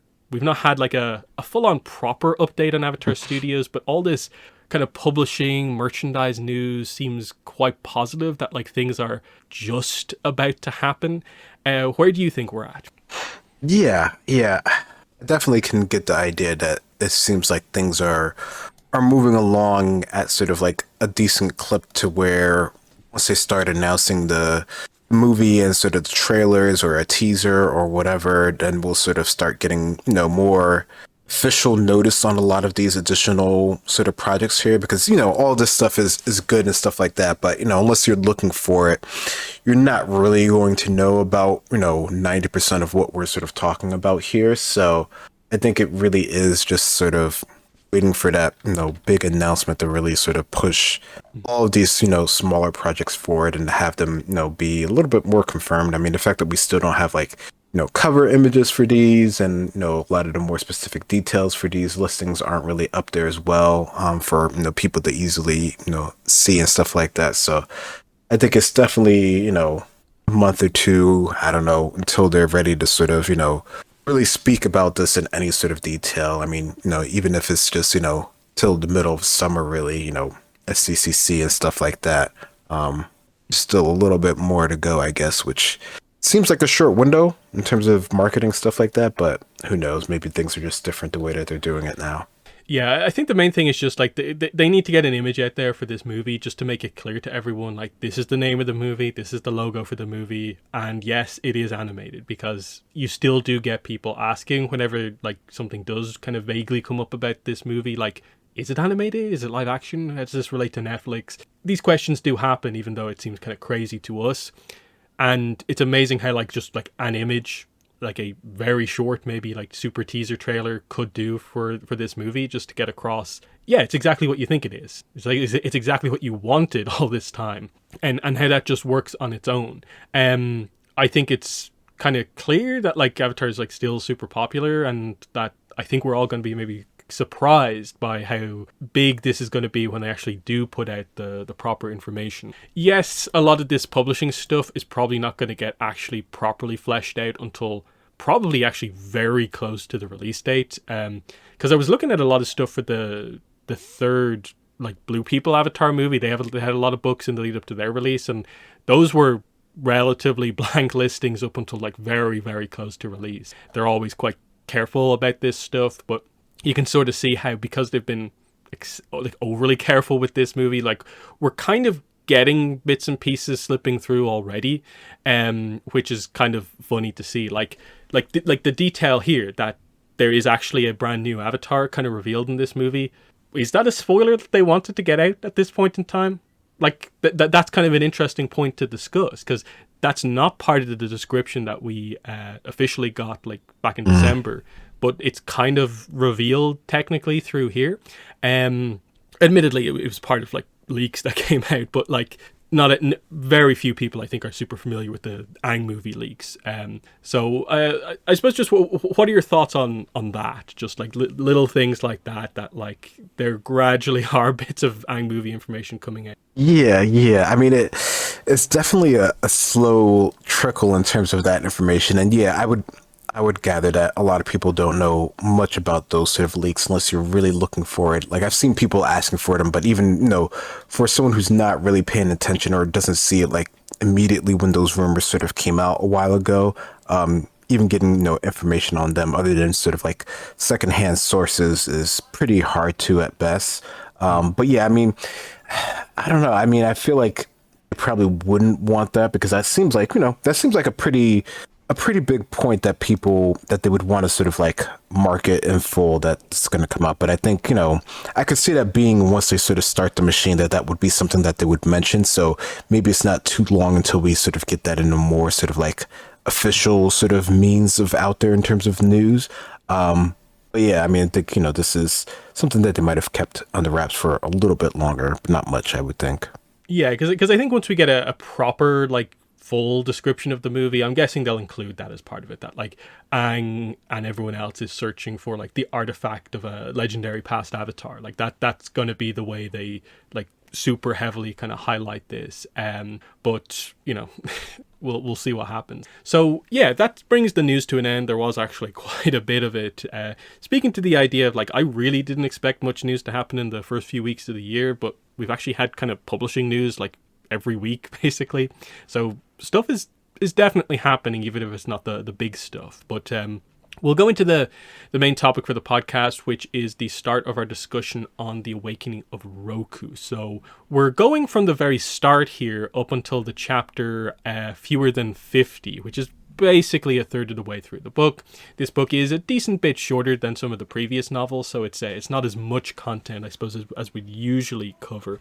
But we will start off with some kind of more general kind of thoughts on the book. So I've done like basically all my kind of content already on this, but I really like the book. I think we've had 7 pretty strong Avatar novels so far, and I think this is definitely in or around the kind of same level as a lot of that stuff. There's some parts of it that I really, really like. There's some things I wish that were maybe fleshed out a little bit more, where, like, yeah, you can kind of tell that it's a shorter book than some of the other ones, but it doesn't feel 70 pages shorter. It's more like 20 more pages could have, like, really taken this to, like, the next level with how short the chapters are. Just a few more chapters on, like, the villain to get her across a little bit more. But the general plot of, like, our villain is a poisoner and kind of more stealthy actually really worked for me. And then one of the big things that I think is really highlighted in the Roku novels in particular is that the other kind of POV chapters, like Ta Min, Sozin and stuff like that, really kind of take the book to another level, I think, because, like, I think the Sozin stuff is arguably just as important, if not more so, than quite a lot of the Roku stuff, and I think that's all really well done. So I really like the Awakening of Roku overall. I completely get anyone who would, like, prefer Kyoshi or Yang Chen over this, but I think they broadly accomplished what they needed to do with this in the Chronicles of the Avatar series for Roku. But what are your general overall thoughts on the Awakening of Roku? Yeah, I think in terms of what I feel like they set out for Roku in these 2 books, and his character and his story and his sort of development. They did a good job of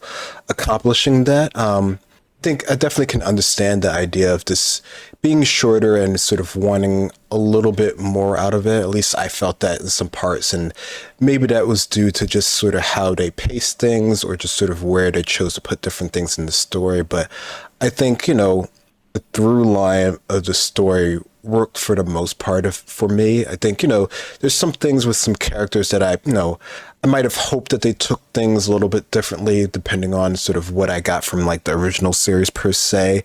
But I think, in terms of where we see Roku end at the end of this book, I think it works well for the progression of his character, from everything that we know and that we've established, which I think is sometimes a little bit of a detriment to these series, especially with Roku, because we kind of know where he ends up. I think it definitely was still worth it for them to do that. I think that was sort of like the worry from a lot of people that, we already know so much about Roku. What could we really get out of it? I think, having these two novels, it definitely made me see that it was worth them having, to tell this bit of his story. And if we were to get more of it, I think that would be interesting as well.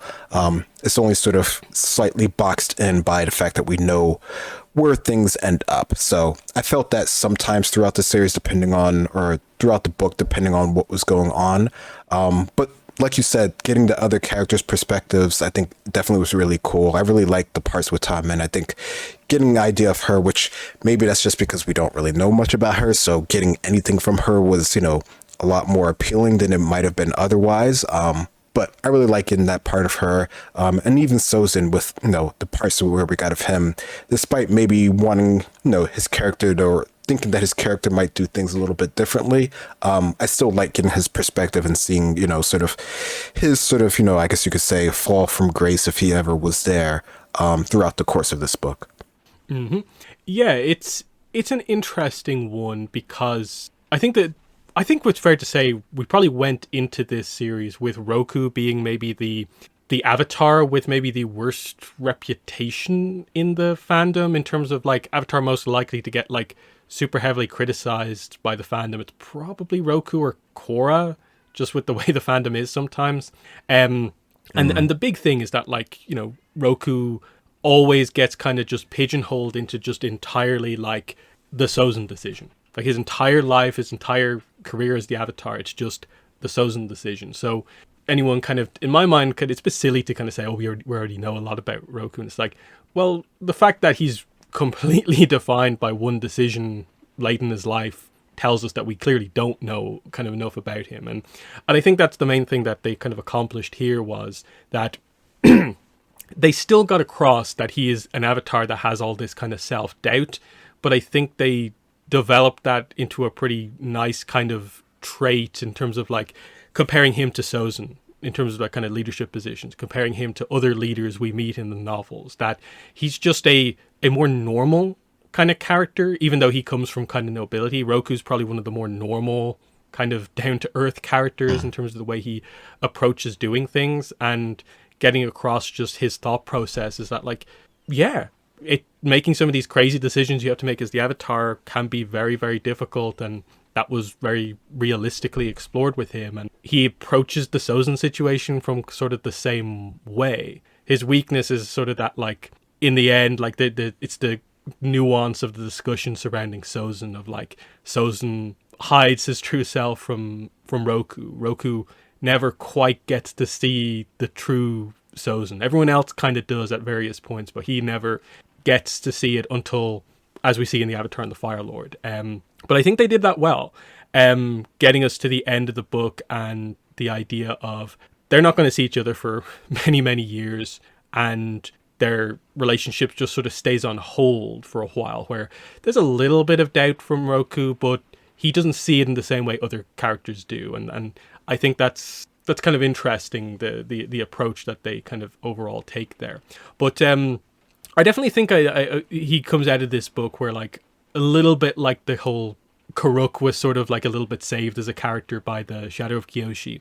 I think anyone who views the book with a bit of nuance kind of should come out like with a better view on who Roku actually is. But what are your thoughts on that? Do you think like Roku will be better regarded now post these two novels, that we actually get to see him on a kind of day-to-day basis? Yeah, that's a good question there. I mean, I think the books definitely do show that he's a bit more of a nuanced character. He's not sort of like as one note. But I think that's the good thing about any of these novels, is that they show that there's more to these past avatars than we would have otherwise thought of. Because, in a show that's focused on one specific avatar, of course, we're not going to get all the information on the past lives. So the novel does a good job of that. So I think it definitely does that. I definitely can also see how the novels could make you a bit sort of frustrated with Roku in terms of what he sort of misses as a character. But I think, in terms of your earlier note of him being sort of like the more like normal avatar, if ever a avatar could be normal in that regard, definitely gets shown here in the fact that he has these connections, and he's sort of, so, even though he's grown up with the prince of the fire kingdom, of the fire empire, that, this isn't, he doesn't really understand sort of like all of the nuances of living in that sort of noble sort of lifestyle. Like, even when he sort of, comes back and sort of meets, and we'll get into this later, like he's sort of like thrown off when things are sort of when he's sort of being pushed towards things. So, there's a lot of that he has to develop on his own as a character, which I think, helps you see that he is sort of, learning as he goes on different things, and, all of the self-doubt that he has throughout the course of the book. Mm-hmm. So, yeah, let's get into this here. We'll kind of go through it kind of chapter by chapter. So we open up with a prologue, which is actually from the perspective of Asu and Karsok. So this is a father and son. Karsok is the father, Asu is the son. This incident will be referenced later on in the book in a couple of chapters' time. So it means the prologue takes place a couple of months before the kind of main core of the book. So where we are here is we're in the Northern Water Tribe wilderness. We're not particularly close to the capital here, Agna Kel'a. We're in more the outskirts. That's what we're trying to explore in this book quite heavily. And they immediately introduce one of the key kind of world building elements of the book, and that is the traditions of the North being impacted by these trading companies and how they are taking over where to hunt, how often you hunt here. This is affecting everything in terms of like the animals are moving their location, so the hunters have to move over here, and it's all because of these kind of companies coming in, and so things are changing. We'll find out one of the reasons why that's happening kind of later on. But yeah, they're out here, they're doing turtle seal hunting. We get that explored a little bit here. They eventually find one, but it breaks out of the ice, shocking the two of them with how strong it is, and attacks Karsok. And Karsok actually gets mauled to death here by this ferocious turtle seal. And the book, I think, does a pretty good job of getting across the idea of like, these animals don't attack like this. There's like an outside chance you could randomly get injured by one, but like being attacked directly and killed by one is kind of a crazy concept. They're not like this. This is a ferocious turtle seal that's stronger than usual. It's got purple stuff all over its skin. It's foaming at the mouth. So Karsok is down. Asu's nearly kind of killed, but then the thing just kind of dies before it can get to Asu. And so Asu is just kind of left with his father dying when someone randomly kind of approaches out of the wilderness. He thinks it's a spirit, but it's actually this woman named Atka who comes over. He thinks he has help, but the woman's actually more interested in the dead animal. She's inspecting it, and there's real weirdness around, like, she has no care for the fact that like Karsok is dead here. She's more inspecting the amount of damage that the animal did, and is muttering to herself about it worked, but not for long enough. And she kind of just leaves after this with the idea that she clearly got the results she wanted from whatever it was she was doing. Now, context from a couple of chapters after this. This is our villain for the book. She's been selectively poisoning animals out here in the wilderness to inspect how much damage they're going to do in preparation for a bigger attack. Very, very interesting start to the book. I actually really like the kind of poisoning plot point, because when we first learned about this, we thought it was more of a kind of plague type thing, but it's more targeted poisoning that's actually the kind of thing, and I find that quite interesting. But what are your thoughts on the prologue for the book? Yeah, I thought this was a good way to start. I think, It's interesting because it doesn't have like our main characters, right? Like this is completely sort of like out there, but it does a good job of setting the stage of that there's something afoot, there's something going on. We can see that there's some character who's involved with this situation. And they have like sort of like no regard for helping anyone else out there. So, we kind of already, don't like them and sort of what they're doing. Asu here is sort of like pleading for help here. Cause he can tell that, his father isn't going to last. And even before this, you can see that, he doesn't survive this sort of encounter here. So no, I thought this was a good way to sort of, open up things in a very sort of like mysterious way. Like you don't really know the full context of things, but you're intrigued just enough in order to keep reading. Mm-hmm. Then we go into the first kind of proper chapter of the book with Roku, and this one is basically meant to transition us from like the end of the first book into this book. It's 3 years later. Roku and Gyatso have both passed their airbending kind of mastery tests, so they're both masters. And Roku's ready to leave the Southern Air Temple to go on to the water stage of his journey. Heading to Agna Kel-A, of course. We find out that Gyatso has been tasked with he's going to be the one to establish the Fire and Air Center for Learning, which we did know was going to be a thing at the end of the previous book as well. So it looks like Roku's going to have to say goodbye to kind of everyone here, to the airbenders, to Sister Disha, and to Gyatso once he drops him off at the Fire Nation, basically. So we get the kind of final kind of talk in a way between kind of Roku and Sister Disha, kind of reflecting on Roku's kind of worries and his self-doubt about his decisions and stuff like that. And the idea is that he is a more confident character at this point, whereas like he really, really struggled in the first book to make decisions. He makes decisions, but it's more, he's very reflective about, was this the right thing to do in retrospect? We reflect on the idea of like, they didn't quite get punished for going off in the first book, but like the Air Nomad way of like really reflecting on it, thinking about it in full detail is like the way that they approach, handling these situations. There's a bunch of interesting kind of details in this opening chapter of like, Sozin had not responded to any of Roku's letters. This will continue throughout the whole book. Meanwhile, Roku and Ta-Min are constantly sending each other's letters back and forth. They have their own messenger hawk. So that's all cool as we kind of end this chapter. So nice introduction, especially if you've just kind of recently reread the first book. This really feels like a nice transition one, even though there is quite a big time skip between the two of them. But what are your thoughts on this one? Yeah, I agree. It does blend very well with sort of the end of the last book here.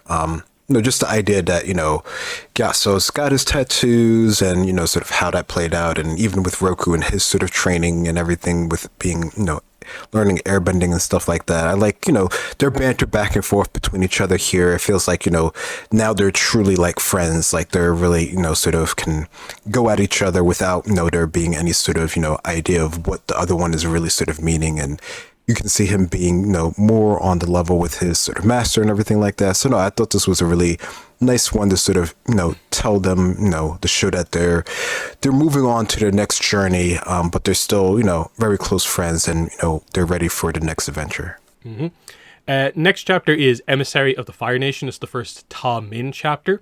So we see, again, we learned from the end of the first book, Ta-Min has been positioned by Sozin in the kind of court of Omashu. So that's where she is here. She's been here for a while. She's familiar now with how it all works. And we get introduced to this idea that she's used to the way that these type of meetings would work with amongst Fire Nation people, and the whole idea of like honor is so important.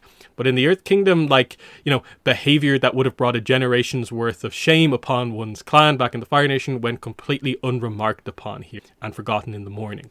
But it's not that they're careless in the Earth Kingdom. You still don't really get much of an opportunity to kind of pounce on people's weaknesses, because ultimately, while things are like this, you're not really meant to talk about business. And so there's only select points of the evening during these meetings where you're actually able to have proper conversations. And we highlight that Ta-Min likes meeting all these different people. That's the part of the job that she likes. The part that she doesn't like is that Sozin has basically forced her to also kind of like train as like a spy as well. And while he's never asked her to do anything super crazy, she kind of feels like her soul has been sullied a little bit because she's still doing little bits and pieces that are kind of like illegal, basically. And she's actually more worried about how, if Roku found out, how would he feel about this? Which is funny because I think you get the reveal, like in some of the last couple of chapters, that Roku does not care. He's like, oh yeah, everyone spies on each other. So she's worried for no real reason. But anyway, she meets up with Dalasai, of course, who was part of Sozan's team from the first book. She's the scientist. And the next mission from Sozan is that Tamin is needed to basically spy on the upcoming meeting between the Minister of Peace for Omashu and the Minister of Peace for Ba Sing Se. So a huge meeting here. Why would these two be meeting? Especially given the context of the era that they clarify here, that Omashu Queen Guozun and Earth King Jailun kind of don't like each other and operate kind of independently. So a meeting between these two high-up ministers is a huge meeting. And the question from Tamin is, I won't be invited to that meeting. How am I meant to do it? And it's just like, yeah, work it out. So she basically has to break in, and we're going to have to see how she goes about doing that. A nice introduction to this. I think some people maybe wished we had delved more into the politics here, getting to see kind of the diplomat stuff a little bit more. I think this is a pretty fine kind of introduction to it, getting us just to the kind of core points here that, like, you know, ultimately kind of clarifying that it's kind of difficult to get the juicy information easily, so getting to the big stuff is kind of the right way to go. But what are your thoughts on this chapter? Yeah. I mean, I think the introduction of Tamin and sort of her role in the story overall, I thought was pretty well in this one. You definitely see her love for what she wants to do and how she hopes to be able to do it going forward, as well as not necessarily liking everything that comes with the job, which is pretty standard of a lot of jobs. So, there's that sort of empathy there that you can sort of understand with her character there, and, just sort of how the workings of the city overall goes, I think is neat to understand that, and how the politics work and stuff like that. I think, for a story that's not necessarily about that, I think we get, for me personally, I think we get a good amount of it. I think if the Avatar was more involved with the politics of the cities, then I would hope for more, like what we got with Yang Chen and stuff like that. But for the story and for her being sort of like, the side character and being sort of like an envoy versus with Sozan, I think it does pretty well, and her sort of trying to figure out how to involve herself with these missions, because, even though she's an emissary, she's not really like, she's not like high up there or anything like that. Like, she's really just like, essentially like an intern there. So like, sort of trying to figure out things. So I like that, role that she has there, and her sort of trying to figure things out, just as long lines of Roku trying to figure out how to be the Avatar. So, I like that sort of back and forth that they have there, and just sort of how this is just like a normal thing in this era and this world, that there's sort of, spies there that are official and spies there that are sort of like unofficial there. And I think that was the only time where, you really get the sense of sort of Roku's sort of nobility and him being sort of like okay with the status quo of things, versus every other time, he's like against it, or he's been sort of like influenced by his airbending teachings. This is where he's like, no, that's fine and stuff like that. But no, I thought this was a good start for her story here. Mm-hmm.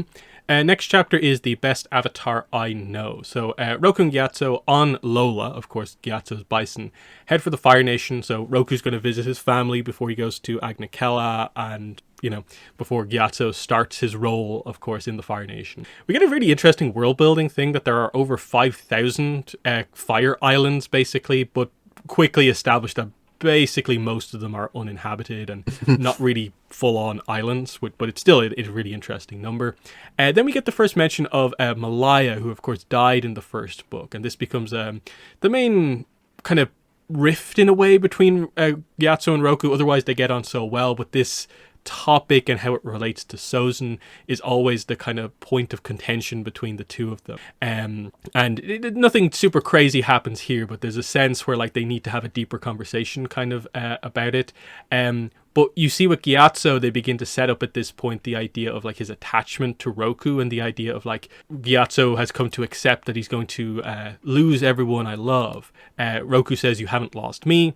And Gyatso says, not yet. And it's kind of interesting, especially when you factor in that kind of like vision of the future he had in like the first book. And it's like, oh, like I kind of get why he has this. And it's interesting that like this is the truth. Like Gyatso will lose Roku, but like obviously well into the future. But it's just this idea that Roku, it maybe takes him a little bit longer than normal to maybe realize just how important of a connection he is to Gyatso.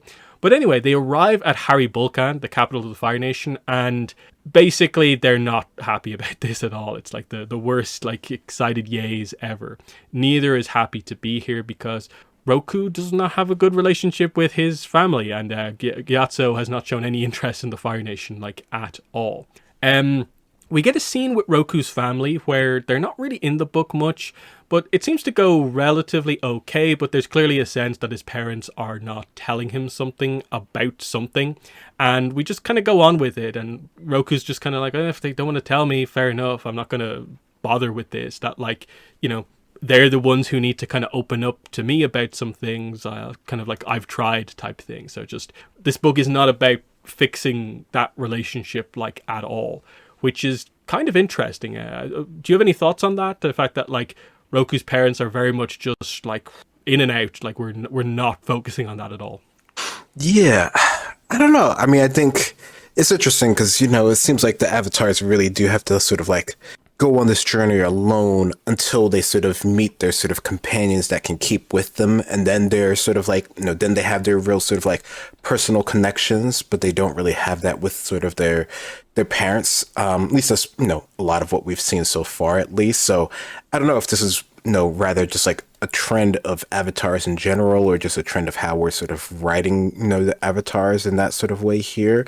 But yeah, I mean, it also just seems like it's sort of like a Fire Nation thing in general, like, you know, sort of the connections that they have with their parents is very sort of like tenuous and stressful. It's not sort of like as, you know, free flowing and communicative as, you know, the other sort of nations, especially when we get to see, you know, with Sozin and his father and stuff like that. So I don't know, maybe it's just like a Fire Nation trait in general, which doesn't seem like it's really good because we see, you know, just a little bit that Roku would be willing to help if he sort of knew. Mm-hmm. And from here, we immediately move on to why Roku is here. He's been summoned here by the Fire Lord. Interestingly, it's kind of like it's by Taiso, but he's still expecting to meet Sozin here. He gets a very frosty reception from a lot of the guards on the way in. Gyatso actually decides to kind of wait behind. He doesn't want to go in and meet with the royals and all this sort of stuff. So this is where kind of Roku once again acknowledges that, okay, this is a Gyatso Sozin situation, like he's kind of avoiding interacting with him. But yeah, he eventually is brought before Taiso. And again, Sozin is not here. And Taiso also does not treat Roku particularly in any sort of a friendly fashion, given that he's, I suppose, somewhat connected, friendly with the family because of the Sozin relationship. But he immediately is like, you arrive in foreign clothing. Roku's still wearing his Air Nomad stuff. He basically criticizes Roku for how long his training is taking, even though, as far as we're aware, Roku's is meant to be the kind of normal path. But Taiso's just like, well, Zito was a fully realized avatar by your age. And yeah, he just continues to try and kind of insult Roku about this whole thing. Roku tries to ask about like where Sozin is, but like Taiso completely kind of talks over him, doesn't want to talk about that at all. And basically, as was kind of established in the previous book, Disha kind of gave Roku advice about the world leaders will want to use you as like their favorite weapon type thing. And yeah, Northern Water Tribe has been harassing our ships. I want you to kind of intervene on behalf of the Fire Nation. And Roku's just like, that doesn't sound like an avatar issue. That sounds like a business dealing thing with one of these trading companies more so than like actual negotiations between the Water Tribes and the Fire Nation. But then we get this very interesting moment. Taiso goes like blank in the middle of the conversation. Roku asks him something, it's like pause, nothing happens. Roku notices the blank look on his face. Eventually he comes back to himself, but Roku has to kind of fill him in on, you know, what they were talking about, and kind of quickly wrap up the kind of situation there with, again, Taiso trying to kind of get one over on Roku, kind of highlighting that, like, you know, the Fire Nation kind of needs another grand advisor like Zito. Roku doesn't want to be that. we get a direct reference here to what his parents refused to talk about. The Roku's clan is having financial troubles, with the implication that like Taiso has maybe made that happen and he can get rid of it if Roku helps. But Roku just once again is like, no, I'm not really interested in getting involved in this. And he pretty much leaves with the idea of criticizing the air nomads, their influence on him, but know that those who forget where they come from often find they have no place to which they can return. And Roku just leaves, completely disregarding basically everything Taiso said. So this is an interesting thing that's kind of continuous throughout the book, is like Taiso constantly feeling like he's kind of able to manipulate Roku, but like it ultimately feels like nothing he does ever quite works in the way he thinks it does. It has an impact on how things will play out, but it feels like it's more so the impact on Sozin that means stuff, more so than Roku himself. But I definitely will say Taiso is like 10 times more interesting of a character in this book than the first book, because he just has so much more like screen time, and he's relevant to the plot this time.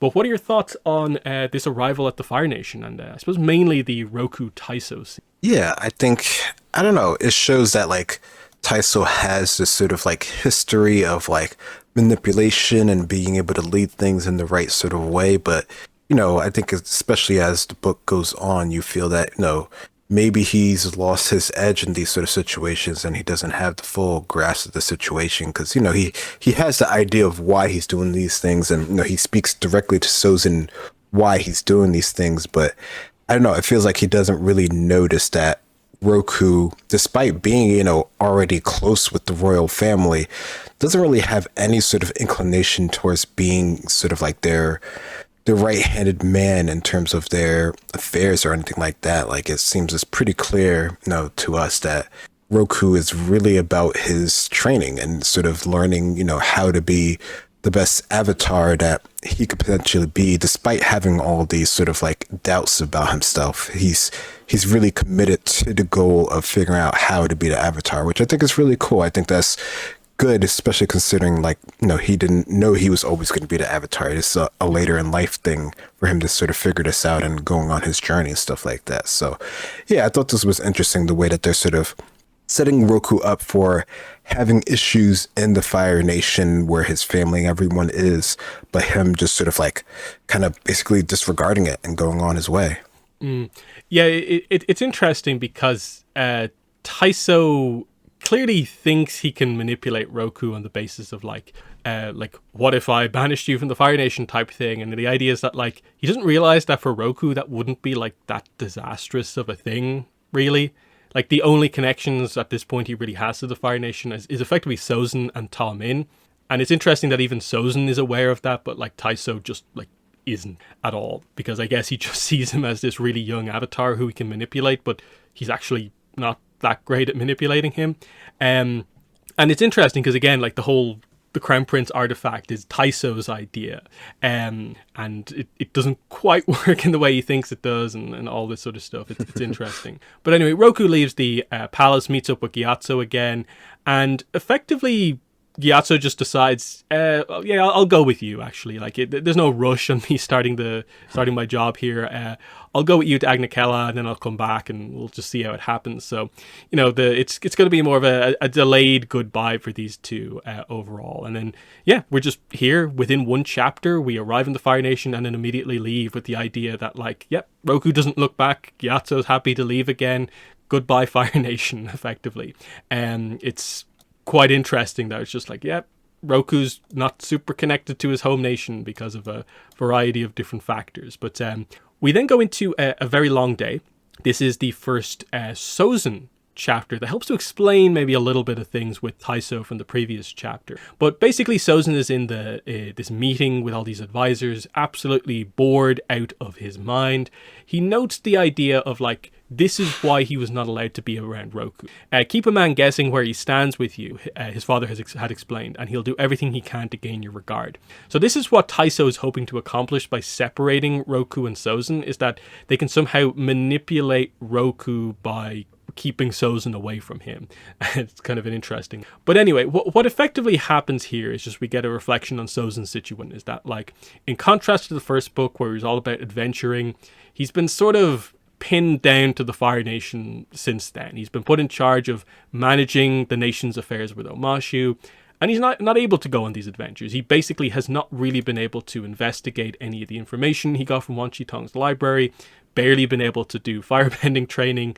He's just really frustrated that his focus has to be on kind of politics stuff and all this sort of stuff. But we see that he's not even quite ready to be leader yet, because he's asked something at the meeting and he wasn't even listening to the question. He tries to manipulate his way to finding it out. He just says, raise the tariffs. Wrong answer. And Taiso kind of humiliates him in front of everyone else. And he's made the wrong choice. The only thing that sort of saves the day is that Taiso has another one of these blank moments, and Sozin steps up to end the meeting. And eventually when his father kind of comes back again, he's like, it happened again. And Taiso just dismisses everything. And Sozin ends this chapter in a weird spot of just like afraid of what this meant for his father, afraid of what is meant for his future. So there's a worry here about just like the health of his father. Is he ready to be leader if he had to step up to be Fire Lord? There's also maybe a slight sense of like, what's happening to my father? Might that happen to me in the future? A lot of this stuff is quite interesting as we find out that this is a thing that's been happening to him that he's kept from people. Only a select few people high up in the Fire Nation know that he's been having these mental lapses, but it's getting worse and worse. What are your thoughts on the Sozin chapter? Yeah, I mean, I think it's a good way to sort of, set the stage for Sozin and sort of what his future role can be in the Fire Nation. Because, as most young people, and especially what we've seen in this show, they always think they're ready, but then as soon as they're sort of challenged on that, we see that maybe they're not quite as ready. So I like that sort of, little bit there where he let his mind sort of wander and he had to sort of try to figure out the situation. And he doesn't, do it in the way that's acceptable to his father here. So no, I think that was a good setting the stage for him, and just him, sort of wondering what he can do, towards, everything in the Fire Nation in the future. There's a lot that, he's going to have to deal with. And it's interesting how he goes to sort of like doubting himself being ready and sort of letting his mind wander to like automatically being like, oh yeah, I can sort of totally do this, and just sort of buff my way through the situation here. So it's a good way to sort of, bring him up.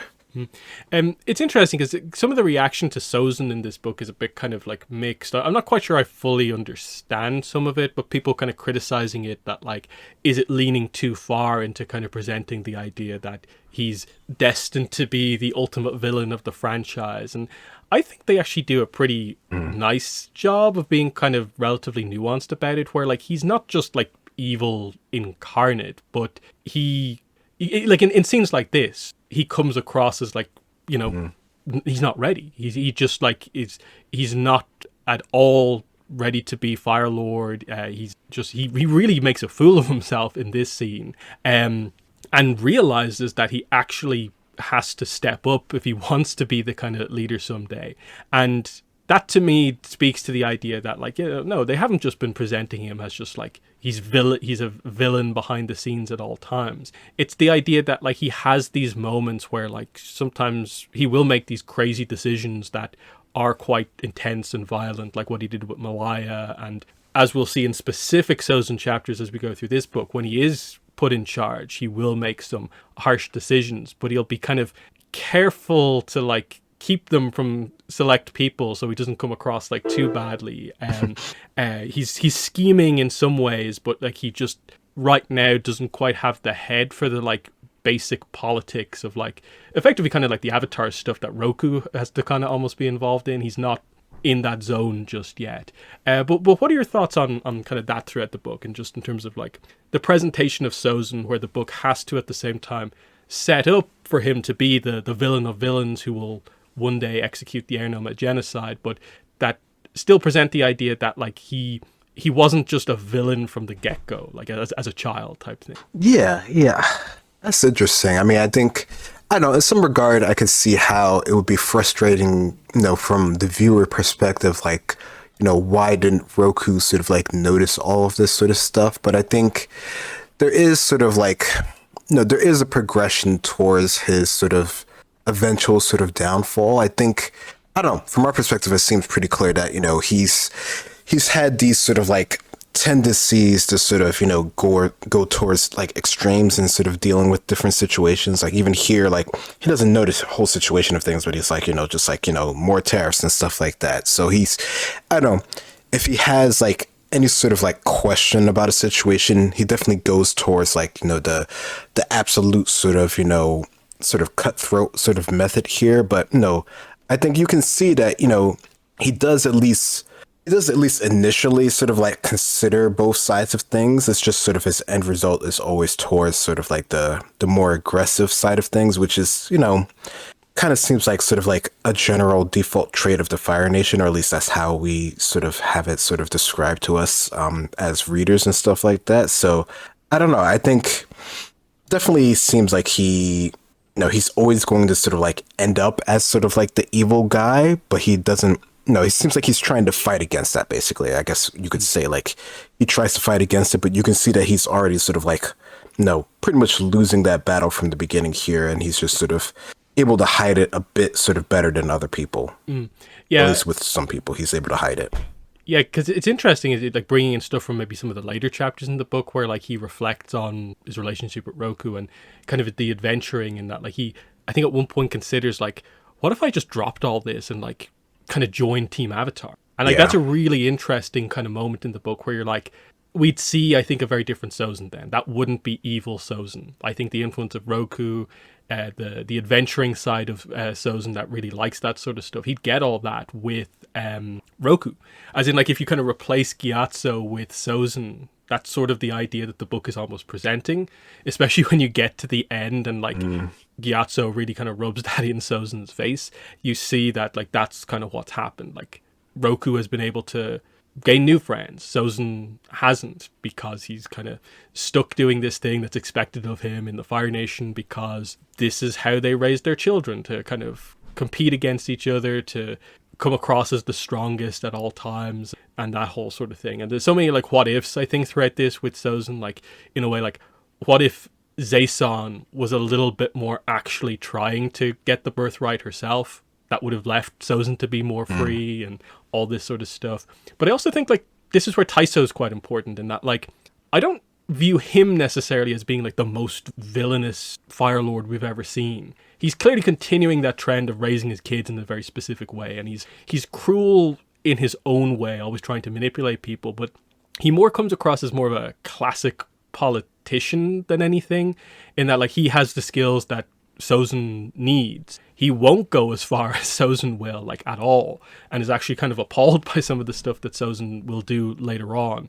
But it's this really weird situation where even though he's not the evil character, he kind of really does create Sozin, just with these like this subtle manipulation, like the way he tried to treat like Roku before. I think Roku acknowledges that he's seen thousands of times that's how Taiso treats Sozin, and I think that's what's kind of so interesting about it, is that like like you would not consider Taiso part of like the evil line of Fire Lords necessarily, but like he certainly helps to create Sozin. But what are your thoughts on that, the influence of Taiso on Sozin? Yeah, no, I think that's a huge part of it. I mean, I think, even Sozin sort of like acknowledges sort of the tactics that his father has used over time and how well they have worked on him. And, I think being brought up in that, it definitely would affect you over time. And I think, because Roku's family sort of has like basically sort of like dismissed him after, his twin sort of died and everything like that, I think that helped actually to free Roku up a lot, which is why he has sort of like this sort of like detachment from things. Whereas Sozin, he doesn't really have that. Like he's fully ingrained in sort of the lifestyle that he has here, in terms of like trying to be sort of like the perfect prince, but not quite meeting up to his father's expectations. And sort of like, even though he feels like, there's like a threat of Zaison and sort of like her birthright and stuff like that, but because of everything and her not having firebending and stuff like that, like he's sort of like, knows deep down that like he is sort of like really the only choice unless, someone else, outside of the family comes in and sweeps things up, which, they sort of think that they're sort of like a shoo-in for that. But, we find out later on that that might not necessarily be true.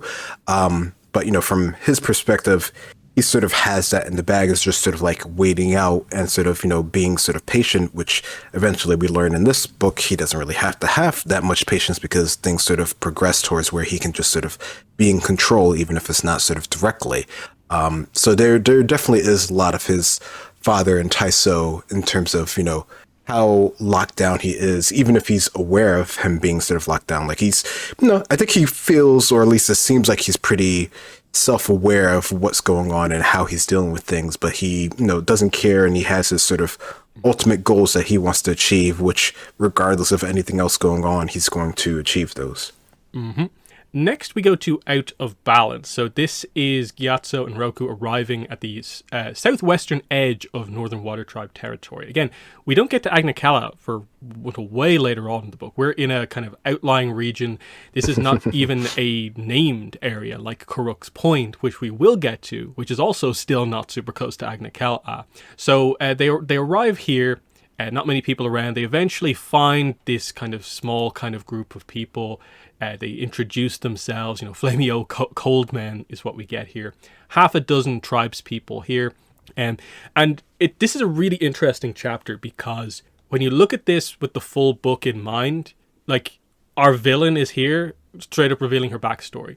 Makatuk, who doesn't get properly introduced until a few chapters' time, she's sitting right over there. It's a really interesting chapter to kind of go back to here. But anyway, they're welcomed quite well because it's part of Northern customs to kind of treat guests very well, share their food, even though they don't have much. Roku shares his fire flakes with them, which is a fun little moment for everyone. And yeah, he gets the story of basically what's happening here. Why are outlying regions of the Northern Water Tribe struggling? Well, it's because Agnikala is doing so well.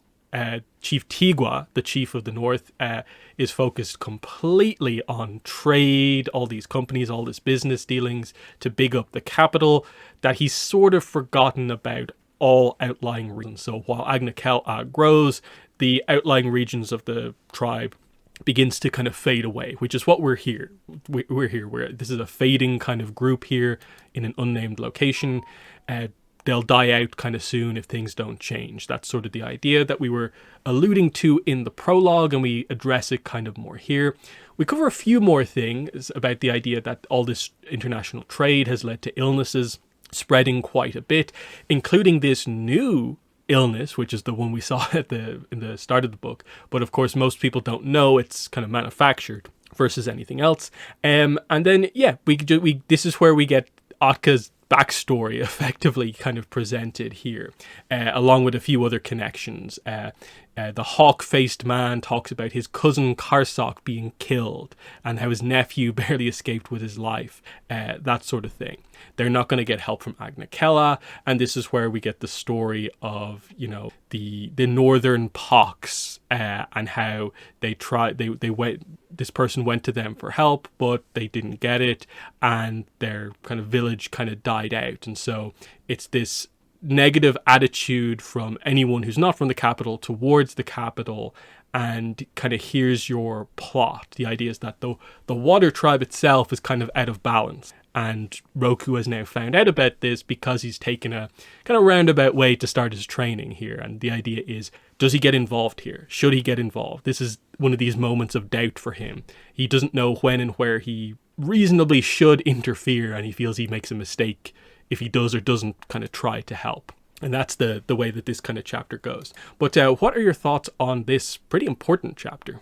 Yeah, no, I think this is a good point for Roku to sort of, you get to see his sort of back and forth with what it means to sort of be an avatar, because he just stood down from the Fire Lord in terms of their specific issue, but here he is in the Northern tribe and he's thrust into another situation. And, it seems like it's more sort of like, generic in terms of like that there's a bad thing that's happening to all the people, and that feels like something that I should get involved with. But then he learns that it is a little bit more sort of nuanced because there is sort of like a remedy for at least the main issue that's going on, but it is sort of being hoarded or sort of controlled in the capital here, and that's sort of hurting a lot of these outlying places. So again, everything goes back to politics, right? And Roku was just trying to avoid that, right? So does he want to get involved with another country's politics? There's a lot there for Roku to deal with, and just sort of how things are going on, and just even with Gyatso and him being with him and sort of figuring out what Gyatso would recommend for him to do and stuff like that. So there definitely is a lot to go here, and looking back, there's some things that I probably missed the first time that I was here, which I think is cool that there was more to this than I initially sort of thought here, especially getting sort of the backstory and having our characters all in one place here, but not necessarily know their sort of full involvement and scope of things. So no, I thought this was a cool sort of chapter that you really don't sort of see how important it is until later on. Mm-hmm. Then a very interesting chapter up next, A Clear Path. It's an Otka point of view chapter. And we see that she's just immediately right here outside the Avatar's tent. And she basically goes through the process of like, ooh, I should poison him. This will be the perfect first like human test for my poison. We get a brief kind of idea about what she's been doing, testing different variations, iterations on it to perfect it on animals. Now it's time for human tests. I'll quickly kind of immobilize Gyatso and poison the Avatar, and that will be an amazing test. But then she's like, wait, what if the Avatar state activates? That would be disastrous if I died here before I could get my revenge, basically. So she decides instead what I'm going to do is I'll use the Avatar to test things against. He can try and go up against other things I infect, and that will show me how good it's actually going to be. That's the clear path. That's the way forward overall. So we get this cool dynamic where the villain is kind of going to shadow our heroes throughout the story. She's always going to be there in the background. It's unknown when they're actually going to come across her and realize that she's there. But just the idea that she's right there standing over Roku theoretically could have killed him, but decides against it to do a bit of a safer approach that will probably work out better for her. I love the kind of atmosphere of this chapter of just knowing that we have like a stealth kind of based villain that, if there's an actual fight that happens, Roku's likely to win, but what if he never finds this person? That's the kind of fun factor. But what are your thoughts on this one? Yeah, no, it's a lot of mystery in a villain that you don't even know is there compared to one who's just sort of coming at you directly and stuff like that. So no, I think it definitely makes it a bit more intriguing, especially how, sort of we go back and forth with who is sort of the villain and is that someone they already know or not, something like that. So there's a lot that they play along with that, and eventually it becomes pretty sort of clear sort of what's going on. But I think at least initially and sort of getting her POV, even though most of her their POV is sort of like, their chapters are pretty short. I think it's nice to sort of like interject that sort of other perspective of, someone who has sort of the upper hand, and our characters don't even know that they have the upper hand. So no, I thought that was pretty cool. Mm-hmm. Next chapter is Good Company. So Roku is actually having a dream here when he interacts with Avatar Karuk. They're out hunting together, apparently. He has no idea what's really going on. He follows the water avatar as they go kind of stealthily, kind of tracking some sort of a predator. He hears it, but he doesn't know exactly what they're hunting. And then all of a sudden, he's woken up by Gyatso. They're being attacked, there's a caribou bear that's been poisoned, that is attacking everyone. So big animal, they're kind of struggling with it. Gyatso doesn't want to hurt it. They try to stop it. So Gyatso and Roku kind of team up together. They don't really have any obvious way to like pin it down with their skills and what bending is in play. They try to come up with some combo move to try and get the effect of water bending across, but it doesn't quite work. They're saved when Makatilk arrives on the scene, and Master Waterbender, of course, so she's able to kind of freeze the caribou bear in ice and sort of save the day. She's also able to then heal the hawk-faced man who was injured in the attack, but in the aftermath of all of this, the caribou bear has died. She just notes that it's the infection, it's the one that people are talking about. Can you do anything to cure it? Maybe, but I need a living one to test any remedies. So then pretty quickly, Roku just makes the kind of snap decision, like, hey, I want you on my team for this. What's the pay? Good company. And Makato's just like, I've got nothing better to do. So we have our team member for this book. It was Malaya in the first book. It's Makatuk in this one. So yeah, Roku has his waterbender who's going to be helpful in this region. She's also a healer. So pretty important overall. And this is super interesting as well, because I would love to know what people's opinions were on Makatuk if they didn't know who she was from the RPG already. Because all the reveals that happen with her across the book, they're really well done here. But you know what they are from the RPG material with regards to like the spirit bending, the fact that this is one of our few kind of like trans characters in the Avatar franchise. You know that if you've read the RPG. If you don't know the full details, of course. But still, it's an interesting one here because I think she's quite well done over the course of the book. It'll be interesting to see what the outside view on her actually is. But what are your thoughts on this chapter here? The tease of a Karuk kind of vision type thing, and then this animal attack and the introduction of Makata. Yeah, I mean, there's a lot in this chapter, which I think is really cool. I mean, I think, getting to meet Karuk through sort of the dream state here throughout the book, I think was pretty cool. And it's pretty unique, and it sort of like fits the mood of sort of what they're doing, especially since, he's a hunter and he's sort of been known for that. And we don't find out till later on, what he's really sort of hunting here. So it's nice to get sort of like a sneak peek of that here. And then all of a sudden they have to deal with a real threat in the real world here and how they have to sort of, try not to hurt it, or at least Gyatso doesn't want to hurt it. There's seemingly no way that they can really do it with their skills, like you said there. But, someone comes up and Magato comes and, they have, this sort of very strong bending, and they're able to do healing as well. And they're able to sort of combat the situation pretty effectively. And, it almost seems like it's too good, which I think is sort of what the book leans into later on. So I think that's, a smart way of just doing that per story wise. But yeah, her character definitely is interesting in the way that they sort of present Makatuk here and sort of what she can sort of add to the team here, and just sort of her overall character throughout the sort of book here. I thought that was pretty cool. And I think I definitely, I'm sure I've like read her in the RPG book and stuff like that, but I didn't really remember her at all. So I pretty much, for the most part, was being revealed most of this throughout the book here. So that was cool just to sort of get a beat on her character and sort of how she plays a role in this world. And especially as Roku's sort of companion, I thought that was a cool way to sort of set that up, since we were down a companion from the last book and now we have a new one. Mm-hmm. Next, we have a cold and consuming fire.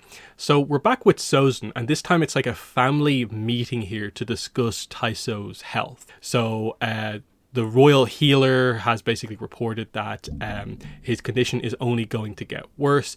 They don't know how long it's going to take for it to get like really bad.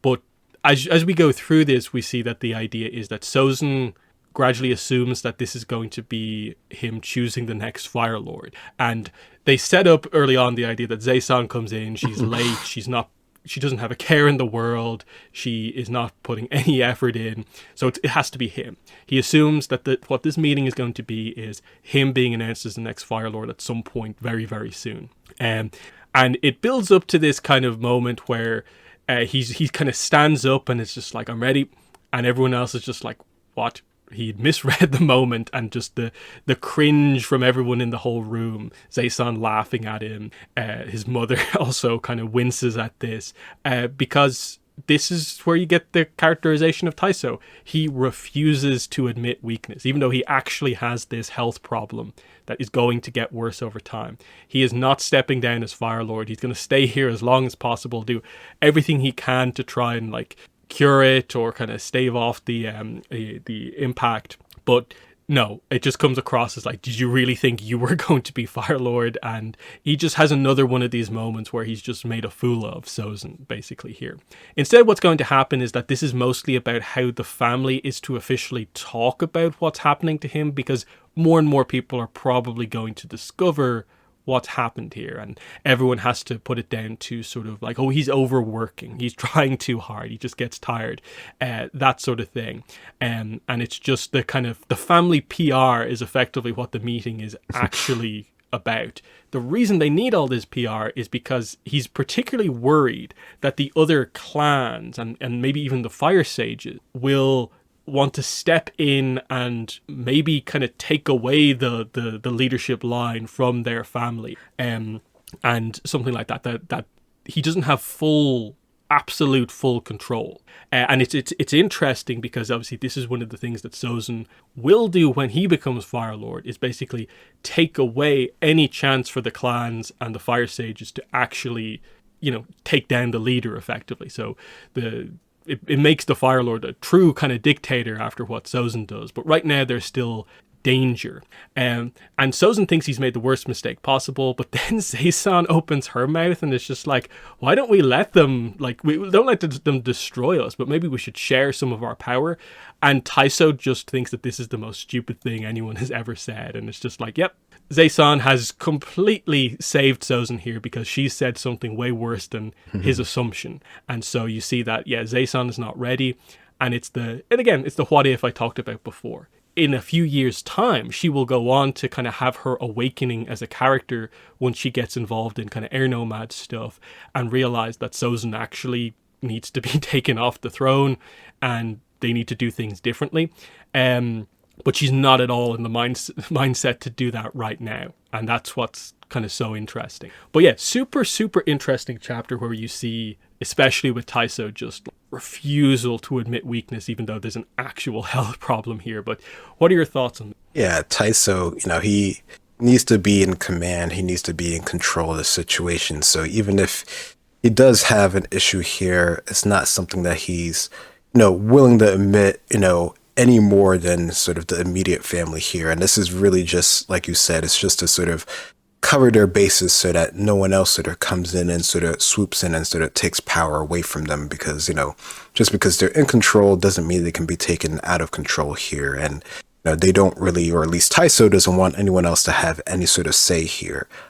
So yeah, I think it's definitely something to see them interact together here. We don't really get another chance where they're all in sort of one place like this. And even for Zaysan, we don't really get a lot of moments with her character in terms of how she relates to the family, stuff like that. And I think, her sort of mess up here, like you're saying, it pretty much nixes her sort of ideals from ever being, any way in terms of, something that the Fire Lord is going to sort of, be able to accept later on. At least Sozin just wanted to step up and sort of take over things, but she wants to actively give it away, which is an even worse sin here, at least as far as Taiso's concerned here. So no, I think this definitely, goes away to show the personalities that we have here.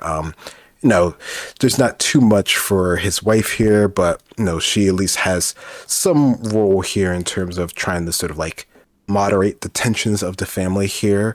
So you can see her role, Lady Hazai, in terms of things here. But yeah, it's definitely something to see the family interact in this moment, which is something that even with other Fire Lords, we don't really get to see much of that. That's something that we're always sort of lacking to see, how would, different ones interact with each other. Yeah, I do actually like the little bit with Lady kind of Hazai, where we sort of get the idea that I guess there's actually a pretty good relationship between kind of husband and wife here, because he trusts her to kind of relay the information. They've clearly talked about it beforehand. So we're so used to the Ursa Ozai kind of abusive relationship, and you maybe assume that was the case in a lot of these things, but actually it seems to be a pretty decent relationship here, which is kind of interesting. There's also some fun setup of initially Sozin mocks it as a terrible suggestion, but why don't you go to Bonte Island and get the volcanic gas treatment? And Sozin's are you trying to kill him? Only a little bit. And he will go to do this later on because he gets desperate. Though interestingly, we know canonically, if they're sticking to what Avatar Extra says, there's still a few more years until Sozin actually takes the throne. So if they stick to that, actually Taiso kind of stays in charge for at least a couple more years in the future. Interesting. But anyway, next chapter is Karuk's Point. So we move to the first kind of named location in the Northern Water Tribe, and we immediately establish, why is it called Karuk's Point? Well, apparently it's because this is where Avatar Kuruk was born, but actually it was basically named by like companies to kind of big up business. It's not actually really related to Kuruk. It's just, naming stuff after the Avatar is a cool thing to do. They mention it happened in the Kyoshi era when this happened. But yeah, they go to look for any kind of information about where they should start like researching stuff to kind of figure out what's going on with this illness to try and find a cure. They do note while they've been traveling together that she kind of refuses to say anything personal about herself, and Roku's fine with this, but Gyatso is a little bit suspicious of her, and this will kind of continue as we go throughout the book. We mainly build up to the idea that Roku notices all these kind of jobs boards, and there's only one job from the Western Kingdom Trading Company, and so he kind of figures out that like, oh, instead we should ask about missing hunters rather than just sick animal, because obviously the hunters people would notice have gone missing, whereas, you know, if they've gone out and encountered these animals and have been killed by them, of course no one knows that information. So they kind of get the confirmation that people have gone missing taking that specific job, so now they know to go to a specific spot kind of in the mountain. So it's a somewhat clever chapter, but it's mostly just a kind of a plot chapter. But do you have any thoughts on this Kuruk's Point chapter? Yeah, I mean, I think it's, considering, he just had a correct dream, it's nice that they get to go to a location that's named after him, even if it has nothing directly to deal with him. But I think it's cool just to get to see another place, in the Northern Border Tribe or area where, things are a bit more sort of developed, and we can see that there's trade and there's people, and they have to sort of like split up to gather resources and find out information here. So I like that, at least gives us a point where two of our characters that are closer with each other can sort of discuss things, and Makoto can go out and sort of do her own thing to sort of prepare for the trip, since she's the one that actually knows how to deal with being in sort of this location here. So I like that they have, their roles, and they're able to sort of do that here and to sort of figure out with a little bit of detective work towards where they need to go in the future here. So it's nice to see that Roku does have, a decent head on his shoulders here and is able to at least, slowly sort of figure things out. Mm-hmm. Next chapter is the element of change. So, as they're staying in a shelter and kind of resting for a little bit, there's some talk back and forth. Like Makoto doesn't like Fire Nation tea. She prefers kind of just straight up melted ice, basically drinking that. He warms it up for her though, so she does like that. This is where we get the information that she actually is quite spiritual. She has interacted with spirits before. Again, she refuses mostly any questions about her family, just saying that apparently she lost her family. Not that she goes into detail here about what that specifically is about. She has been to the spirit world, apparently. And she just really vaguely answers stuff about who trained her and stuff like that. She asked the counter question of like, oh, have you ever been to the spirit world? And he says, like, I crossed over once. Now, interestingly, this is where we get what I'm pretty sure, like 100% sure, is like a continuity error.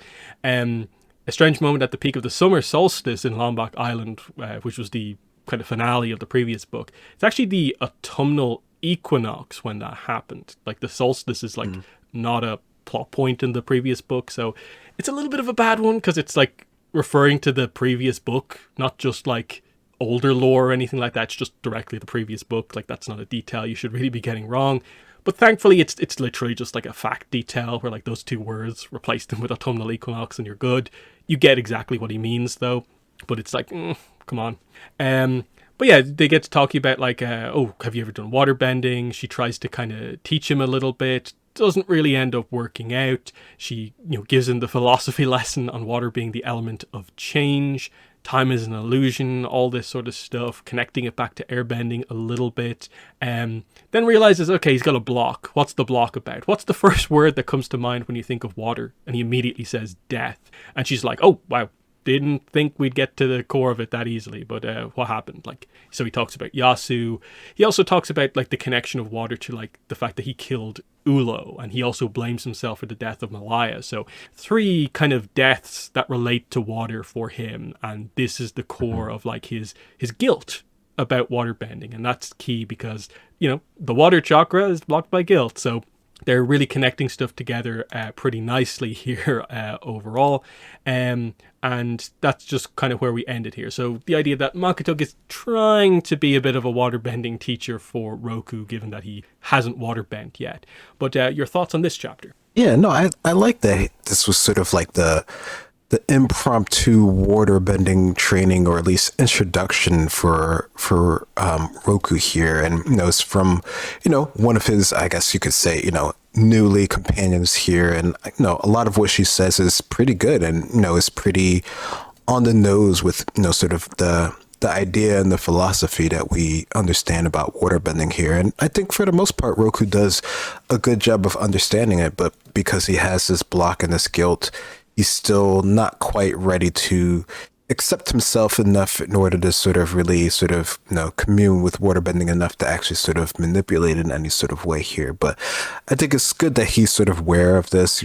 He's able to sort of pull a lot on sort of his former airbending training that he's had up until this point in order to sort of understand where things are coming from and what he eventually has to change here. And, the whole idea of them talking about the spirits and the spiritualness, I think is pretty cool. I thought it was really cool that Makoto could be in both places at the same time. Like, that felt pretty like a unique thing that we haven't really seen, or at least not described in that sort of way directly, that I could recall at the time. So I thought that was cool, just to sort of get that idea there, and just sort of that's sort of the key thing that their character has, and that eventually will be important to the plot overall, especially with Roku and what he has to deal with going forward.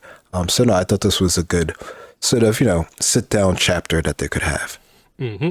And next is Ministers of Peace. So we're back to Tommen, and we're just immediately like, she's underneath the heated floors in the minister's house, basically the Minister of Peace of Omashu's house. It's interesting. This is very similar to the way like Yang Chen spies on the Shang merchants in I think the first Yang Chen book. But that's the way you do it in Earth Kingdom houses, I guess. And yeah, they just established that she's kind of bribed a few servants, so she kind of gets in kind of comfortably. Like, she's got some people kind of helping her out with this. We get a few details on the two ministers, but for the most part, they do the thing of just they talk, they get everyone out. Can we finally speak candidly? And there's the tease of like, oh, if the furnace is lit, Tommen's going to be in trouble, and they constantly use that as the kind of point of tension. But then they get to talking about, oh, our operative in the north, is she ready? That sort of stuff, the poison. And then eventually it comes up like, wait, the experimentation with the Lombok mineral sample. What are we talking about here? Can you get more? I can. Good. You'll need plenty if you're to mix enough of that woman's poison to contaminate your city's entire water supply. And it's like, wait, what? So she's just found out about that the two ministers of peace are conspiring to poison Omashu's water supply, which, based on what we know of the poison that Atka's working on, who's clearly who they're talking about, that would kill anyone who drinks it. So Omashu would fall here. So clearly the idea here is that the Minister of Omashu is working for the Earth King against his own kind of town, I guess, village. And she needs to get this information out there, because the amount of people that are going to die because of this, she never thought she'd get this kind of much valuable information. But yeah, she gets out, and the idea seems to be that she gets out without alerting anyone, but we kind of find out that we kind of knew in the end. But that is the kind of core of this chapter. Like, the plot's beginning to become a little bit kind of interlinked in the sense that, like, okay, Atka is connected back to Omashu, and so on. Hwaji is kind of the one in charge of her, basically. He has access to the Lombok mineral, which was referenced in the previous book, but mostly as this could be a good flux to make steel kind of cheaper and efficiently. Very interesting. What are your thoughts on this one? Yeah, I think it's cool that they're able to use the mineral in a way that we didn't necessarily think it was going to be used in. So that's a nice sort of tidbit there. And eventually when it comes out, how everything is so sort of like interweaved, especially with the Western Kingdom Trading Company, which we already is having issues, from the billboard and stuff that we saw with Roku and Gyatso. So it's nice that they're sort of, keeping that whole sort of idea in play here. It was a good setup there. But yeah, I think, Tom Min doing sort of the sneaky spy stuff. I think, that's sort of what she's been slowly been trained for. And, it seems like she's been, or at least it seems like she was doing a good job of it. We learn later on that's not necessarily the case here, but, it does a good job of keeping tension in the situation, especially for one who isn't necessarily want to be put in this position here, but you can see that, her heart in the end is always in sort of like the right place in these encounters here. Like she's, she immediately thinks of the people and sort of what's going to happen to them, not necessarily how this can garner any sort of favors. That's up to Sozin and what we see with him do later on with this information here. But no, I think it's interesting to see her sort of set up this whole situation and be put in this position. Mm-hmm. Next is the chapter Find the Bodies. So Roku once again has his dream vision of Karuk. So this time we find out that what they're hunting is a spirit gone dark, a giant water serpent with a massive wolf's head, and it's fighting basically like the two avatars in this case. Karuk's fighting like really well. They can't seem to get a hit in on it. It dives into the water. Roku and kind of Karuk have a bit of a conversation. Do you know what this spirit is? It used to be a guardian spirit. What does that mean? Used to be? What's going on there? And then Roku gets kind of swallowed whole by the spirit, basically gets eaten by it, and he wakes up. So they continue to leave you waiting on like what exactly is going on here, with just like a little bit of information that like it's clearly a past avatar communication thing, but it's not entirely clear to what end just yet. But either way, woken up with the idea they've arrived at the mountains. They're searching for kind of what's going on. They give a little bit of a backstory here on like that they do have some experience dealing with preventing an illness from spreading. They talk about this illness in the foggy swamp, and how they, along with Sister Disha and a bunch of other air nomads, helped to kind of save the Foggy Swamp tribe from this illness that kind of sprung up kind of out of nowhere, and the different teams they were on, the way they approached doing it here. And it's like, okay, so if it does turn out to be more of a classic kind of illness infection, they kind of know what they're doing here, but they need to find out anything about this kind of at this point. So they're looking for the bodies, and they kind of head into the mountains. Makatux knows the area really well, so she's going to do a lot of the searching. They have someone like who's an expert on their team. Again, some interesting information here, but like we're just building to the reveals kind of for the most part here. But what are your thoughts on this chapter? Yeah, no, I think the build-up, I think, is done pretty well. I think, I don't know, a lot of these build-up chapters are pretty short, but they're to the point, but they always have like an interesting beat, into them and stuff like that. So I think, the idea with Karuk and everything that, I think at this point you sort of understand that this is sort of like an avatar, past avatar, sort of trying to communicate, and sort of the way that, they think, or that, could potentially help you with your current situation here. And the current avatar just needs to figure out how to sort of decipher it, which also just means that they're not fully connected with that avatar spirit, right? And we already know that Roku has, an issue connecting with water. So it kind of makes sense that, he wouldn't be, getting like the straight up sort of like one-to-one conversation where, okay, yeah, this is what's going on. It also just depends on the situation, how serious it is too, right? Like right now, we don't really know the full scope of the seriousness of the situation here.